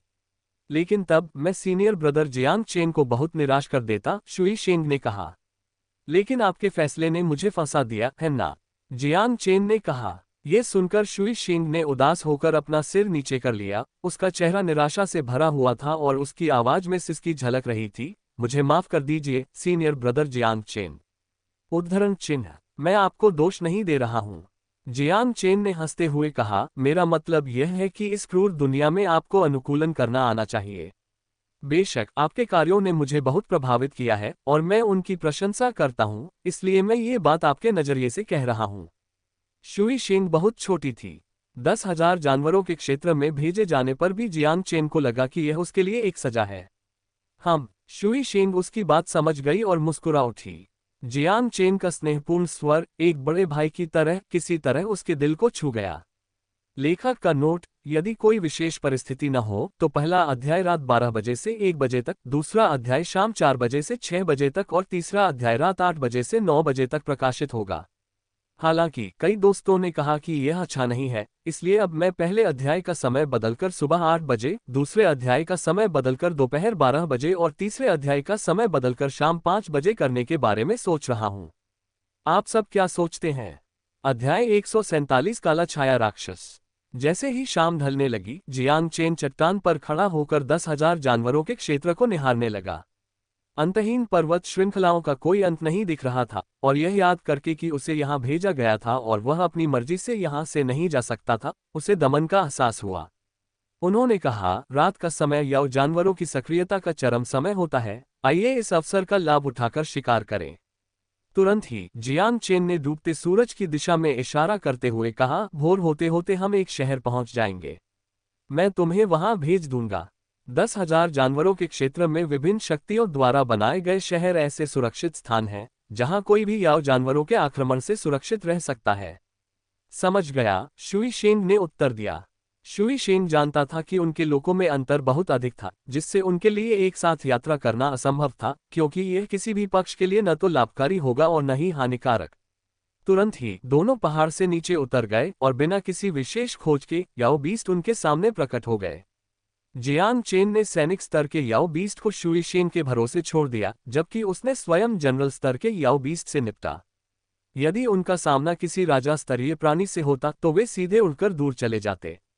एक रात जल्दी से बीत गई और वे दोनों खून से लथपथ थके हुए थे, लेकिन उन्हें काफी मात्रा में जंगली जानवरों का मांस भी मिल गया था।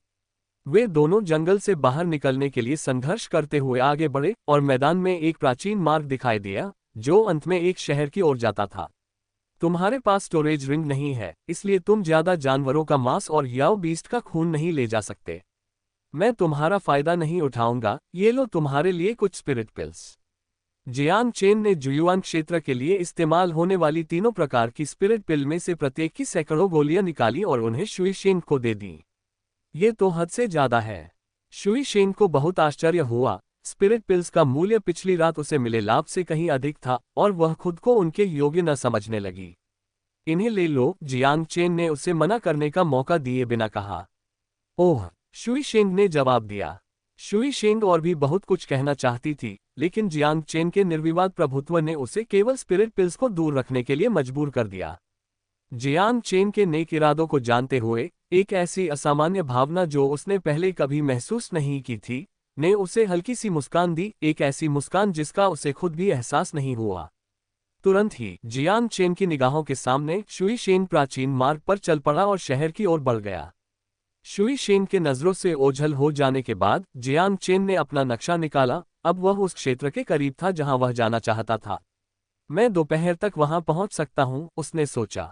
ये सोचते हुए जियांग चेन ने पीछे मुड़कर देखा और कहा, अगर वे लोग अभी तक मेरे पास नहीं पहुंचे हैं तो। जब मोली गंभीर हो गया तो जियांग चेन अपनी पूरी ताकत के बावजूद भी उसे हरा नहीं सका। उनके क्षेत्र में केवल दिव्य छिद्र के संदर्भ में अंतर जियांग चेन की तुलना में 6 गुना था।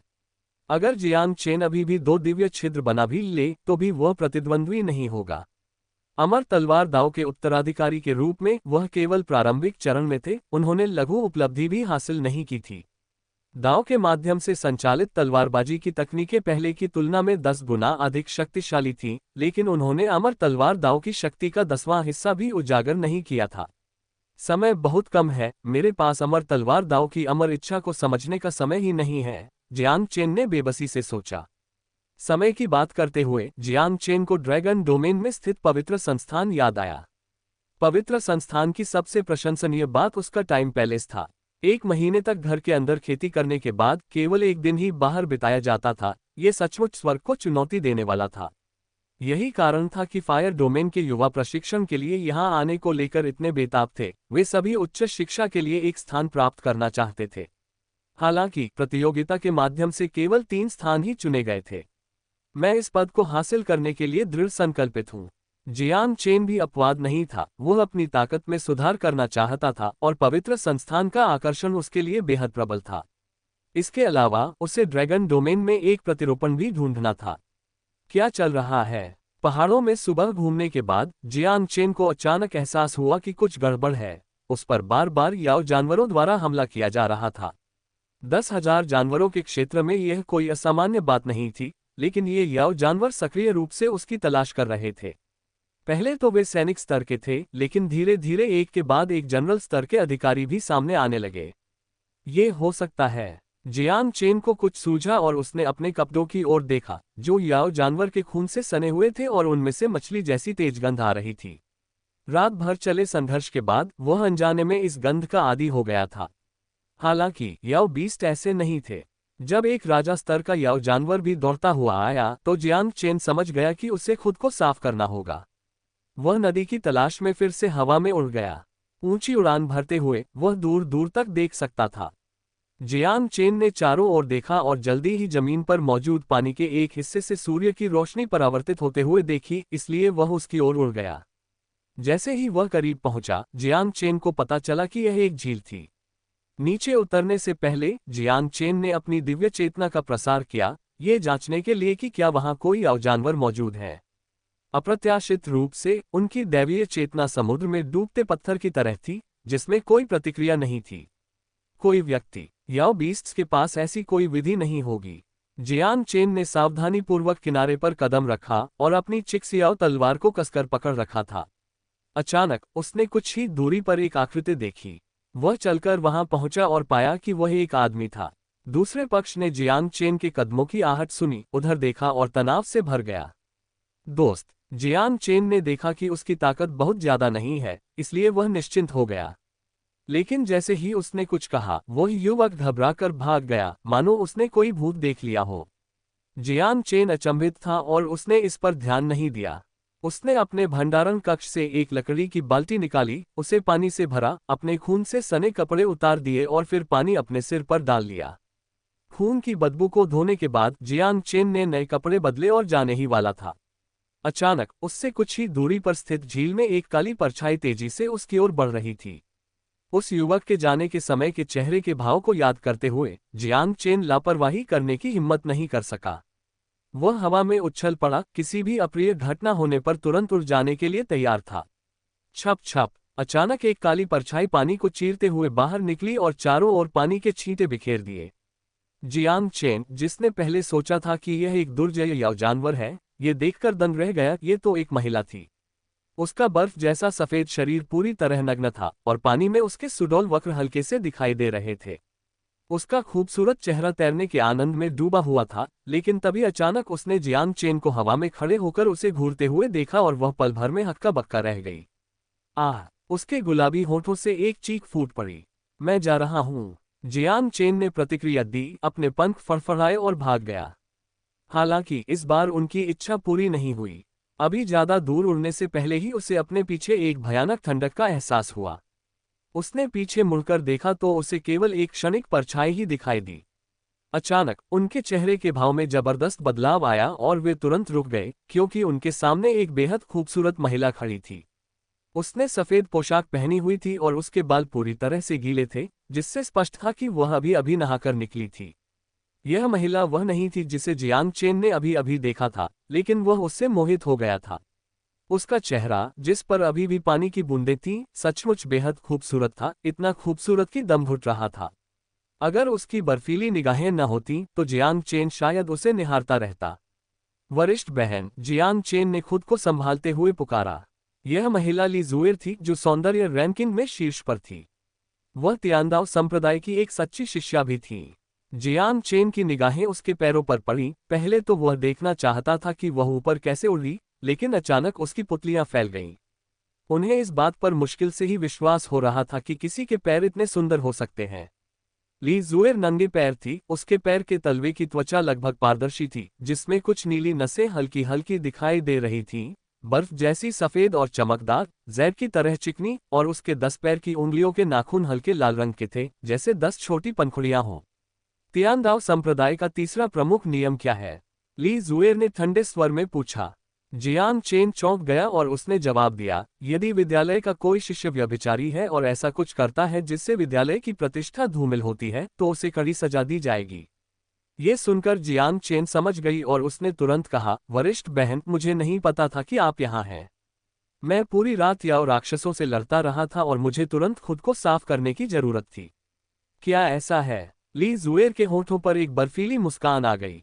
क्या ड्रैगन ट्रांसफॉर्मेशन पूल में भी उस दिन ऐसा ही हुआ था? अध्याय 148, अपनी ही आंखें निकालना। Dragon transformation pool. Dragon transformation pool के बारे में क्या? जियांग चेन असमंजस में दिख रहा था। उसे समझ नहीं आ रहा था कि उन शब्दों का क्या मतलब है। कुछ नहीं। ली जुएर ने ध्यान से उसके चेहरे के भाव देखे। उसे घबराहट का कोई निशान नहीं दिखा। अपनी अनिश्चितता के कारण वह और गहराई में जाने से बचना चाहती थी, क्योंकि उसे डर था कि कहीं गैर जरूरी लोगों को पता न चल जाए। अच्छी बात है। जियांग चेन का मन उतना शांत नहीं था जितना कि उसके बाहरी हाव भाव से लग रहा था। उसने तुरंत विषय बदलते हुए कहा, वरिष्ठ बहन, 10,000 जानवरों का क्षेत्र पूरी तरह से निर्जन भूमि है। वह झील आपकी नहीं हो सकती, इसलिए अनजाने में मेरा वहां प्रवेश करना स्वाभाविक था। ये सुनकर ली जुएर ने तुरंत कोई प्रतिक्रिया नहीं दी। वह चुपचाप सोचती रही। उसकी आंखें, मानो पूरे ब्रह्मांड को समेटे हुए, उस पर टिकी हुई थीं, मानो उसकी आत्मा में झांकने की कोशिश कर रही हो। मेरे साथ वापस आओ, उनसे माफी मांगो और स्थिति स्पष्ट करो, ली जुएर ने कहा। ऐसा प्रतीत होता था कि वह संप्रदाय के नियमों को लागू नहीं करना चाहती थी, और न ही ऐसा करने का उसका कोई दायित्व था।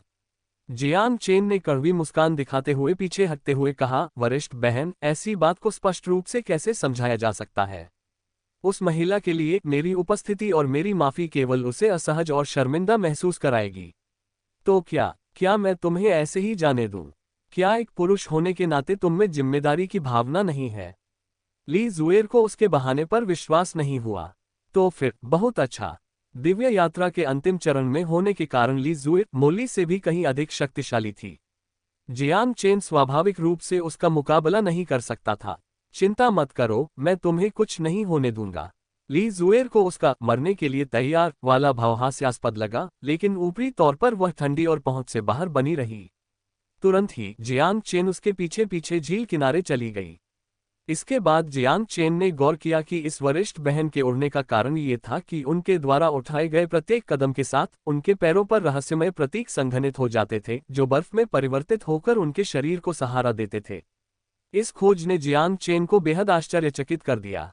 ये कम से कम 1000 मीटर की ऊंचाई पर था और ली जुएर इतनी खतरनाक तरीके से हवा में मंडरा रही थी। फिर भी वह जियांग चेन को पकड़ सकती थी, जिसके पास पंख थे। बर्फ की अवधारणा। इस स्तर को प्राप्त करने के लिए व्यक्ति को कम से कम बर्फ के लघु दांव या यहां तक कि बर्फ के महान दांव में महारत हासिल करनी होगी। जियांग चेन का दिल उथल पुथल में था। इतनी उच्च स्तरीय मार्शल आर्ट की जानकार ली जुएर उससे उम्र में कुछ ही थी और उसका स्तर पहले से ही अंतिम चरण में था। अद्भुत। ब्यूटी रैंकिंग में शीर्ष पर वाकई हकदार। जियांग चेन, जिसे हमेशा से ऐसी रैंकिंग में कोई दिलचस्पी नहीं थी, अचानक यह महसूस करने लगी कि ब्यूटी रैंकिंग का काफी महत्व है। कुछ ही समय बाद जियांग चेन ने देखा कि झील के किनारे केवल एक व्यक्ति नहीं बल्कि 20 से अधिक लोग थे, जिनमें पुरुष और महिलाएं दोनों शामिल थे। उनमें से एक महिला रो रही थी, उसका चेहरा ढका हुआ था और उसके आसपास के लोग उसे सांत्वना दे रहे थे। बाकी लोग धार्मिक आक्रोश से भरे हुए थे। ली जुएर को लौटते देख उनका मनोबल बढ़ा और फिर उनकी क्रोधित निगाहें जियांग चेन पर टिक गईं। क्या यही वो आदमी है? बेहद साहसी, सचमुच बेहद साहसी। उसकी आंखें निकाल दो, देखते हैं कि क्या वह दोबारा ऐसा करने की हिम्मत करता है। वह देखने में तो काफी सभ्य लगता है, लेकिन मुझे उम्मीद नहीं थी कि वह इतना नीच होगा। जियांग चेन के पैर अभी जमीन पर पड़े भी नहीं थे कि ये लोग गाली गलौज करने लगे। शांत। उन्होंने तभी अपना मुंह बंद किया जब उन सुंदर युवकों में से एक ने इशारा किया। मिस ली, क्या ये वही हैं? वह पास जाकर बोला। हाँ, लेकिन ली जुएर ने सिर हिलाया और जियांग चेन की बात बताने ही वाली थी कि तभी उसने देखा कि वह युवक अचानक हथेली से वार करते हुए उसके पीछे खड़ी जियांग चेन की ओर बढ़ गया। वह युवक भी दिव्य यात्रा क्षेत्र के मध्य चरण में था और उसके हथेली के प्रहार की शक्ति 10,000 घोड़ों के सर पर दौड़ने के समान थी। थप्पड़। ली जुएर के पास और कुछ कहने का समय नहीं था। उसकी आस्तीन से एक उड़ती हुई तलवार निकली और उसे पीछे धकेल दिया। मिस ली, इसका क्या मतलब है? युवक ने हैरानी से पूछा। जियांग चेन मेरे तियांदाओ संप्रदाय का शिष्य है। क्या तुम अभी अभी अपने उस हथेली के वार से उसकी जान लेने की कोशिश कर रही थी? ली जुएर ने ठंडे स्वर में कहा। ये शब्द सुनकर युवक स्तब्ध रह गया और बाकी लोग आपस में फुसफुसाने लगे। क्या तियांदाओ संप्रदाय का कोई शिष्य ऐसे अश्लील और घिनौने काम कर सकता है? रोती हुई महिला के बगल में खड़ी छोटे बालों वाली एक महिला ने ठंडे स्वर में कहा। बिल्कुल सही। तियांदाओ संप्रदाय एक प्रतिष्ठित संप्रदाय है, उनके पास ऐसा शिष्य कैसे हो सकता है? ये जियांग चेन एक साधारण पृष्ठभूमि से आता है और इसकी परवरिश ठीक से नहीं हुई है। वह सचमुच तियांदाओ संप्रदाय को कलंकित करता है। इन शब्दों ने तुरंत ही भीड़ के गुस्से को भड़का दिया, जिससे उनका ध्यान जियांग चेन की ओर मुड़ गया। ली जुएर ने जियांग चेन की ओर देखते हुए भौहें चढ़ाईं और पाया कि ऐसा लग रहा था कि उसने पहले ही इस स्थिति का अनुमान लगा लिया था। जियांग चेन, तुम स्पष्ट रूप से समझाओ, ली जुएर ने कहा।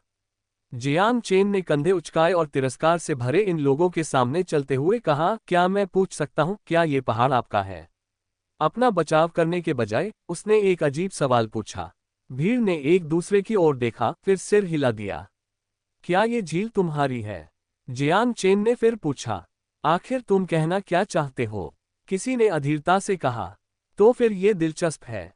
ये झील तो बिना मालिक की जमीन है। मैं आसमान से गिरा और मुझे कहीं भी ये सूचना नहीं मिली कि कोई नहा रहा है। मैं राक्षसी खून से लथपथ था और खुद को साफ करने के लिए नीचे आया, तभी मेरी मुलाकात उस लड़की से हो गई। क्या इसे अश्लीलता कहते हैं? क्या इसे बेशर्मी कहते हैं? जियांग चेन ने ठंडे लहजे में कहा। कितनी तीखी जबान है। अगर तुम ताक झांक नहीं कर रहे थे तो भागे क्यों? हमला करने वाले युवक ने ठंडे स्वर में चिल्लाते हुए कहा। क्या मुझे शक से बचने के लिए उसके पास जाकर उसे यह नहीं समझाना चाहिए कि मैंने अभी अभी उससे क्या कहा? तुम बिना कोई सवाल पूछे मुझे मारना चाहते हो और मैं पूछना चाहता हूं कि यह किस तरह का तर्क है? जियांग चेन ने उस युवक को देखा, उसका दिल गुस्से से जल रहा था। ओह हाँ, जब मैं गिरी थी तब झील के किनारे एक युवक था। मैं उससे कुछ पूछने ही वाली थी, लेकिन वह भाग गया।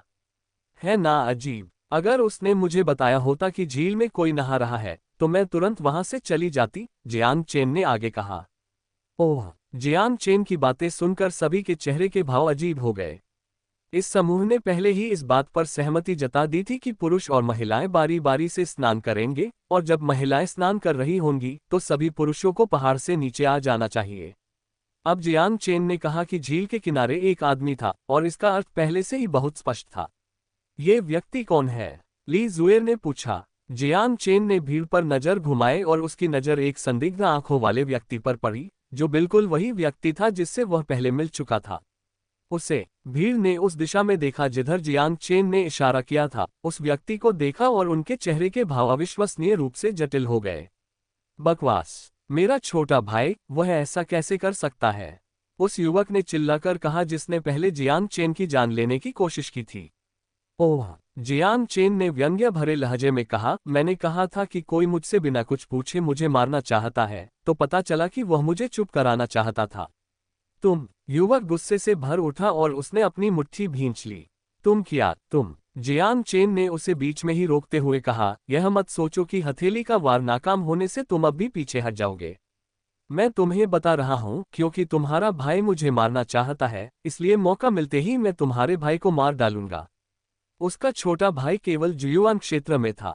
जियांग चेन को ये कहने का पूरा अधिकार था। क्या आप जानते हैं कि मैं कौन हूँ? युवक ने कहा। क्या तुम मुझे धमकी दे रहे हो? ठीक है, तो तुम्हें लाइन में लगना पड़ेगा। जियांग चेन को जरा भी परवाह नहीं थी। आखिरकार ली जुएर उसके ठीक बगल में खड़ी थी।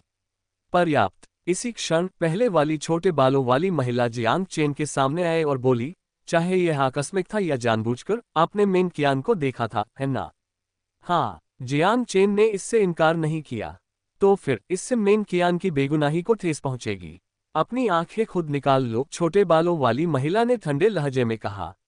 लेखक का नोट, कल से सुबह एक अपडेट, दोपहर में एक अपडेट और शाम को एक अपडेट आएगा। ला आप सभी के समर्थन के लिए धन्यवाद। कृपया वोट करें और संग्रह करें। अध्याय 149 बीज। जब सभी लोग जियांग चेन के तियांदाओ संप्रदाय के शिष्य होने की पहचान से भयभीत थे, तब इस छोटे बालों वाली महिला ने 10 महान संप्रदायों को अपनी नजरों में रखे बिना उसे फटकार लगाने के लिए आवाज उठाए। अब उसने बिना किसी मजाक के बहुत ही गंभीरता से कहा कि जियांग चेन को अपनी आंखें खुद निकाल लेनी चाहिए। अगर मैं मना कर दूं तो क्या होगा? जियांग चेन का सामना कई तर्कहीन लोगों से हुआ था और छोटे बालों वाली महिला निश्चित रूप से उनमें सबसे ऊपर थी। तुम अपनी आंखें खुद निकाल लो, वरना मैं तुम्हारी आंखें निकाल दूंगी, छोटे बालों वाली महिला ने ठंडे स्वर में कहा। वह दिव्य यात्रा क्षेत्र के अंतिम चरण में थी। उपस्थित अधिकांश लोग भी दिव्य यात्रा क्षेत्र में थे, जिससे यह एक बहुत मजबूत टीम बन गई थी। अगर मैं मना कर दूं तो क्या होगा? ली जुएर धीरे धीरे आगे बढ़ी और जियांग चेन के सामने खड़ी होकर अपने पिछले प्रश्न को निर्मल शीतलता और उमड़ती हुई तलवार की ऊर्जा के साथ दोहराया। ये सुनकर छोटे बालों वाली महिला के चेहरे के भाव में थोड़ा बदलाव आया, लेकिन वह पीछे नहीं हटी।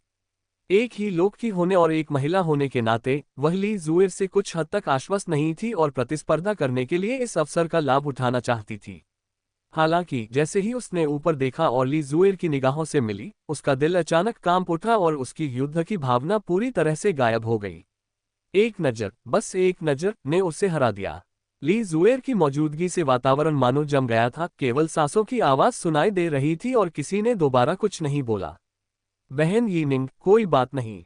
अचानक जमीन पर बैठी रोती हुई महिला खड़ी हो गई और चलकर उस छोटे बालों वाली महिला को समझाने के लिए आगे बढ़ी।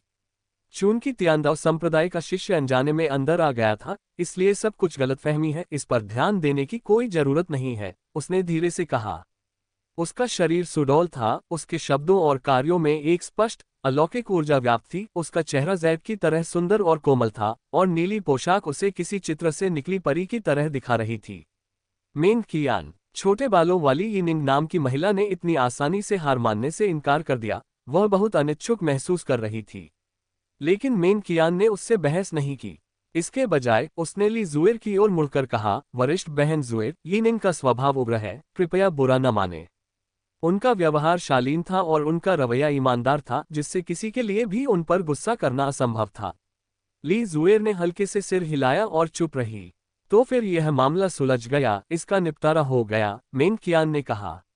अंततः तनावपूर्ण माहौल शांत हुआ और भीड़ फुसफुसाने और बातचीत करने लगी।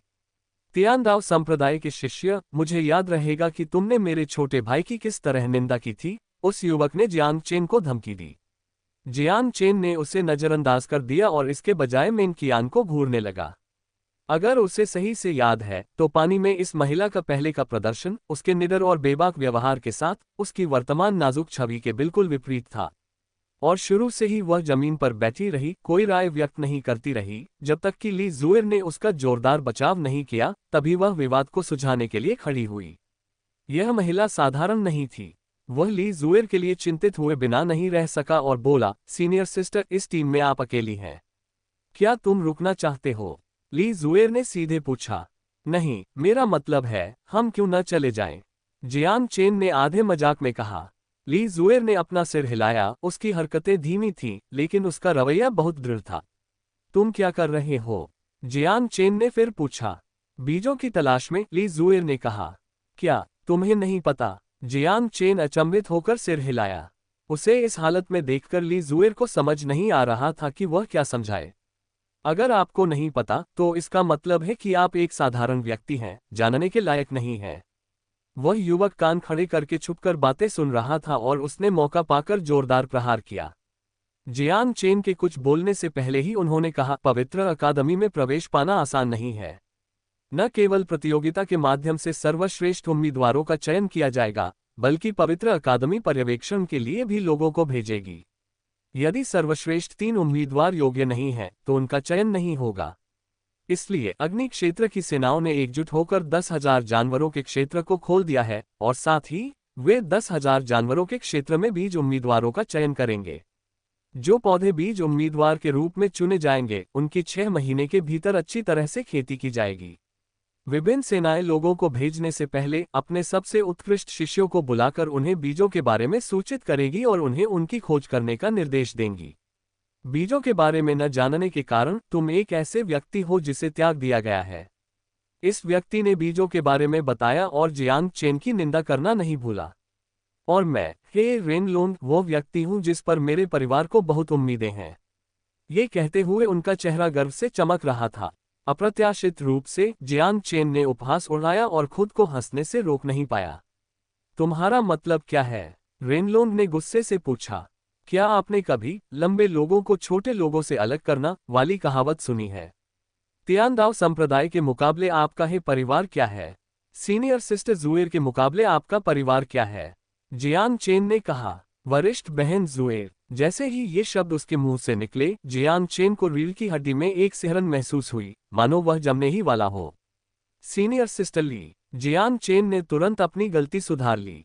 हम्फ। हे रेनलोंग जियांग चेन का मतलब समझ गया और गुस्से में चिल्लाते हुए बोला, मैं शिन्हुओ रैंकिंग में 99वें स्थान पर हूँ, शीर्ष 100 विशेषज्ञों में से एक हूँ। क्या तुम मुझसे मुकाबला कर सकते हो? 99वें? मुझे याद है मैं 70 के दशक में था, है ना?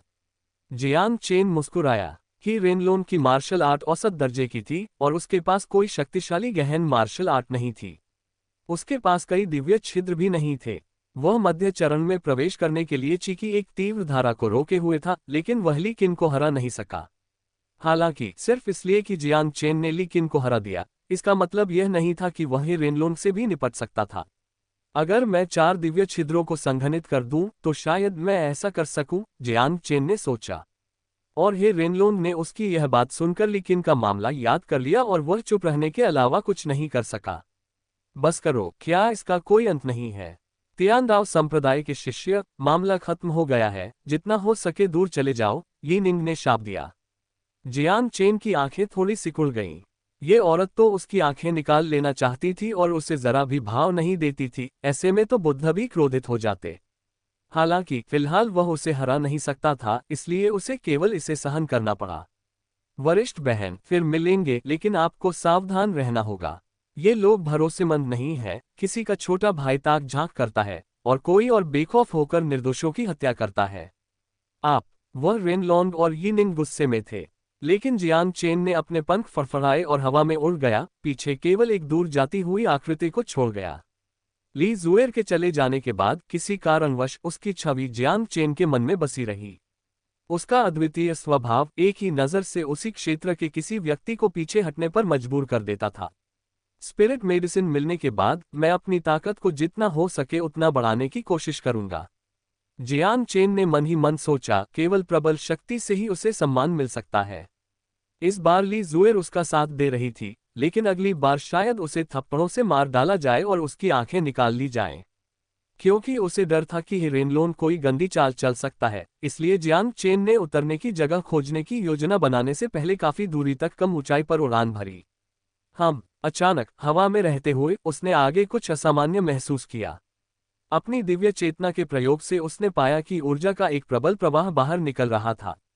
पास पहुंचने पर उसने जमीन में एक दरार देखी जिससे स्पष्ट रूप से ओरिजिन ची निकल रही थी, जो इतनी शक्तिशाली थी कि यह आश्चर्यजनक थी।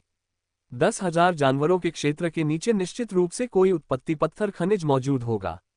ठीक इसी कारण से आध्यात्मिक ऊर्जा और उत्पत्ति ऊर्जा इस प्रकार संयुक्त होती हैं। वाह, ये तो दिव्य छिद्र को संक्षेपित करने का स्वर्ग से मिला अवसर है। जियांग चेन अत्यंत प्रसन्न हुआ।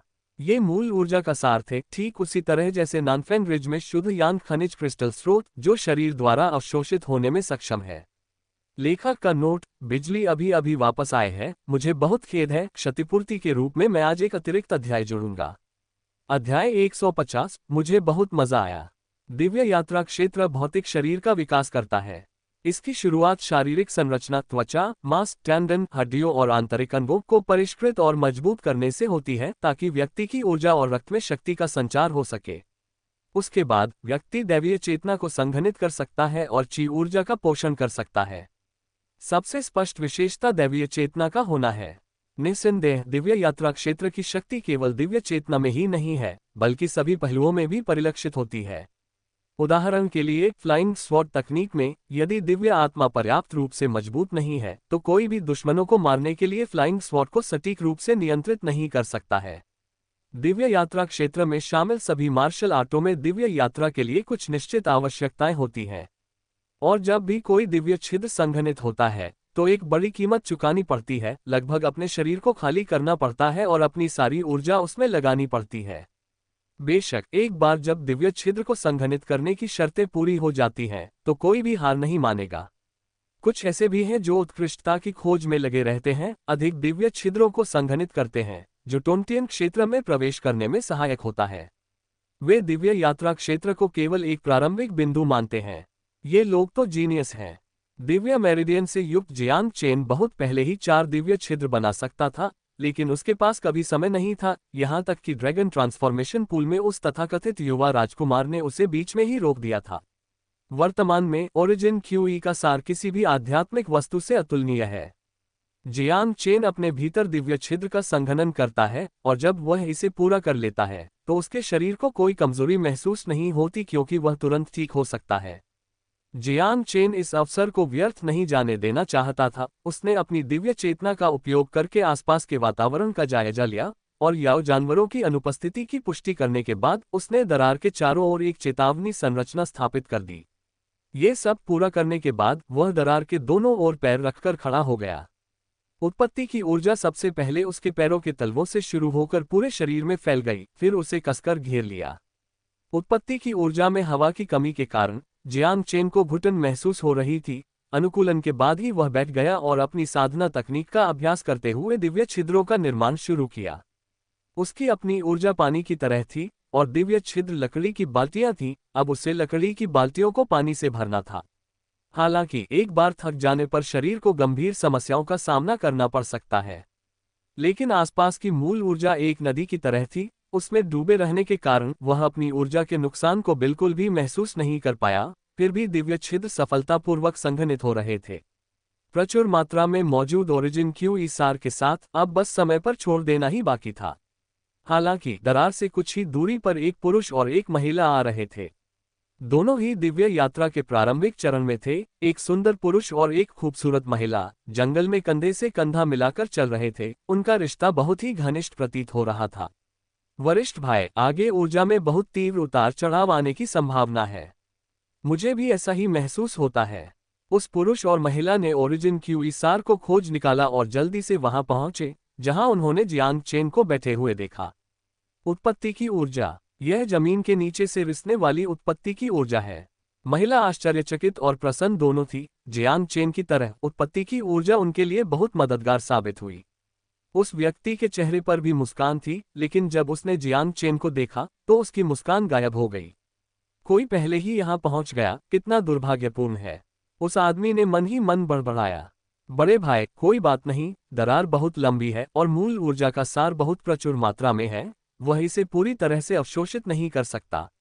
महिला ने कहा, मैं समझौता नहीं करना चाहता। उस आदमी ने ठंडी सी आवाज में घुरघुराहट की, आगे बढ़ा और जियांग चेन पर चिल्लाते हुए कहा, तुम यहां से निकल जाओ। हालांकि जियांग चेन ने उसे नजरअंदाज कर दिया और बिना हिले डुले वहीं खड़ी रही। वरिष्ठ भाई, वह दिव्य छिद्र को संघनित कर रहे हैं। महिला ने जियांग चेन की स्थिति को स्पष्ट रूप से देखा। वह होशियार है। डिवाइन एपर्चर को संक्षेपित करने के लिए यह वास्तव में एक आदर्श स्थान है। उस आदमी ने अपने होंठ सिकोड़े, फिर अचानक उसकी नजरें चारों ओर घूमी और उसने कहा, हे, अगर मैं उसे बीच में टोक दूं तो क्या होगा? इससे पहले कि महिला कुछ बोल पाती, उसने अपनी बाहों में हाथ डाला और एक लोहे की गोली निकाल ली। उसे जियांग चेन से कोई दुश्मनी नहीं थी, वह बस मजे के लिए जियांग चेन पर एक चाल चलना चाहता था ताकि दूसरों को असफल होते देख सके। महिला ने एक पल सोचा और उसे नहीं रोका। उस आदमी ने अपनी कलाई झटक दी और लोहे की गोली जियांग चेन की छाती से टकराते ही एक तेज सीटी जैसी आवाज के साथ एक धीमी सी धमक की आवाज निकली। जियांग चेन ने दर्द दर्शाते हुए थोड़ा सा माथा सिकोड़ा, लेकिन अपनी आंखें नहीं खोली। अच्छा संयम। वह आदमी बड़े मजे से देखता रहा और लोहे की गोली फिर से चलाई गई, इस बार जियांग चेन के माथे पर निशाना साधते हुए। एक झटके में जियांग चेन के माथे पर एक लाल निशान दिखाई दिया। जियांग चेन ने संयमित दांत पीसते हुए हाव भाव दिखाया और उसका गुस्सा स्पष्ट रूप से दिखाई दे रहा था। उस व्यक्ति को जियांग चेन से मनचाही प्रतिक्रिया नहीं मिली और वह बहुत नाराज हुआ। इस बार उसकी नजर जियांग चेन की आंखों पर पड़ी। उसने उसके होठों के कोने पर एक क्रूर मुस्कान देखी। इस बार उसने अपनी उंगलियों के बीच लोहे की 2 गोलियां पकड़ी और उन्हें जोर से बाहर फेंक दिया। लोहे की गोलियां सीधे जियांग चेन की आंखों पर निशाना साध रही थीं और उनकी भयावह शक्ति उसकी आंखों की पुतलियों को फोड़ सकती थी। सौभाग्यवश नाजुक क्षण में जियांग चेन ने अचानक अपना हाथ उठाया और लोहे की दोनों गोलियों को पकड़ लिया। आप खूब मजे कर रहे हैं, है ना? जियांग चेन ने धीरे धीरे अपनी आंखें खोली, उसकी निगाहें तेज और सीधी थीं। उस आदमी को घूरकर देखा गया और वह अचंभित रह गया। फिर उसने गुस्से में कहा, जाग रहे हो? अगर जाग रहे हो तो भाग जाओ। उसने न तो घबराहट दिखाए और न ही माफी मांगी, बल्कि अधीरता से हाथ हिलाकर उसे जाने का इशारा किया। क्या तुम मुझे अंधा करना चाहते हो? जियांग चेन ने फिर कहा। बकवास मत करो, उस आदमी ने नाराजगी से कहा, उसकी आवाज में धमकी का हल्का सा भाव था। मैं तुम्हारे सभी दिव्य छिद्रों को निष्क्रिय कर दूंगा और तुम्हारी जान बख्श दूंगा। जियांग चेन ने ठंडे स्वर में कहा। क्या उस आदमी को शक हुआ कि कहीं उसने गलत तो नहीं सुन लिया? मैं इसे दोबारा नहीं कहना चाहता, जियांग चेन ने कहा। हाँ, तुम तो बस एक नौसिखिए हो, मुझसे इस तरह बात करने की हिम्मत कैसे करते हो? क्या तुम्हें पता नहीं कि मेरा क्षेत्र शुरुआती स्तर का शिखर है? तुम्हारे स्तर से पूरे 2 स्तर ऊपर। क्या तुम जानते हो इसका क्या मतलब है? मैं तुम्हें एक हाथ से कुचल सकता हूं। पहले तो वह आदमी हंसा, फिर गर्व से अपने क्षेत्र का ऐलान किया। ऐसा लगता है कि तुम मृत्यु को चुनते हो। जियांग चेन खड़ा हुआ और शायद इसलिए कि वह ओरिजिन क्यू सार में था, उससे एक भयानक राजसी आभा निकल रही थी। वह धीरे धीरे दरार से बाहर निकला और उस आदमी की ओर बढ़ा।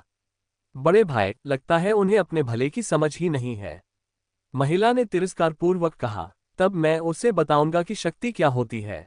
उस व्यक्ति ने विलो के पत्तों से बनी तलवार को कसकर पकड़ा, अपनी पूरी ताकत लगाए और बिजली की तरह आगे बढ़ा। उसकी तलवार की ताकत में जबरदस्त गति थी। हालांकि जियांग चेन ने बिजली की गति से तलवार चलाई, जिससे पीछे एक परछाई रह गई।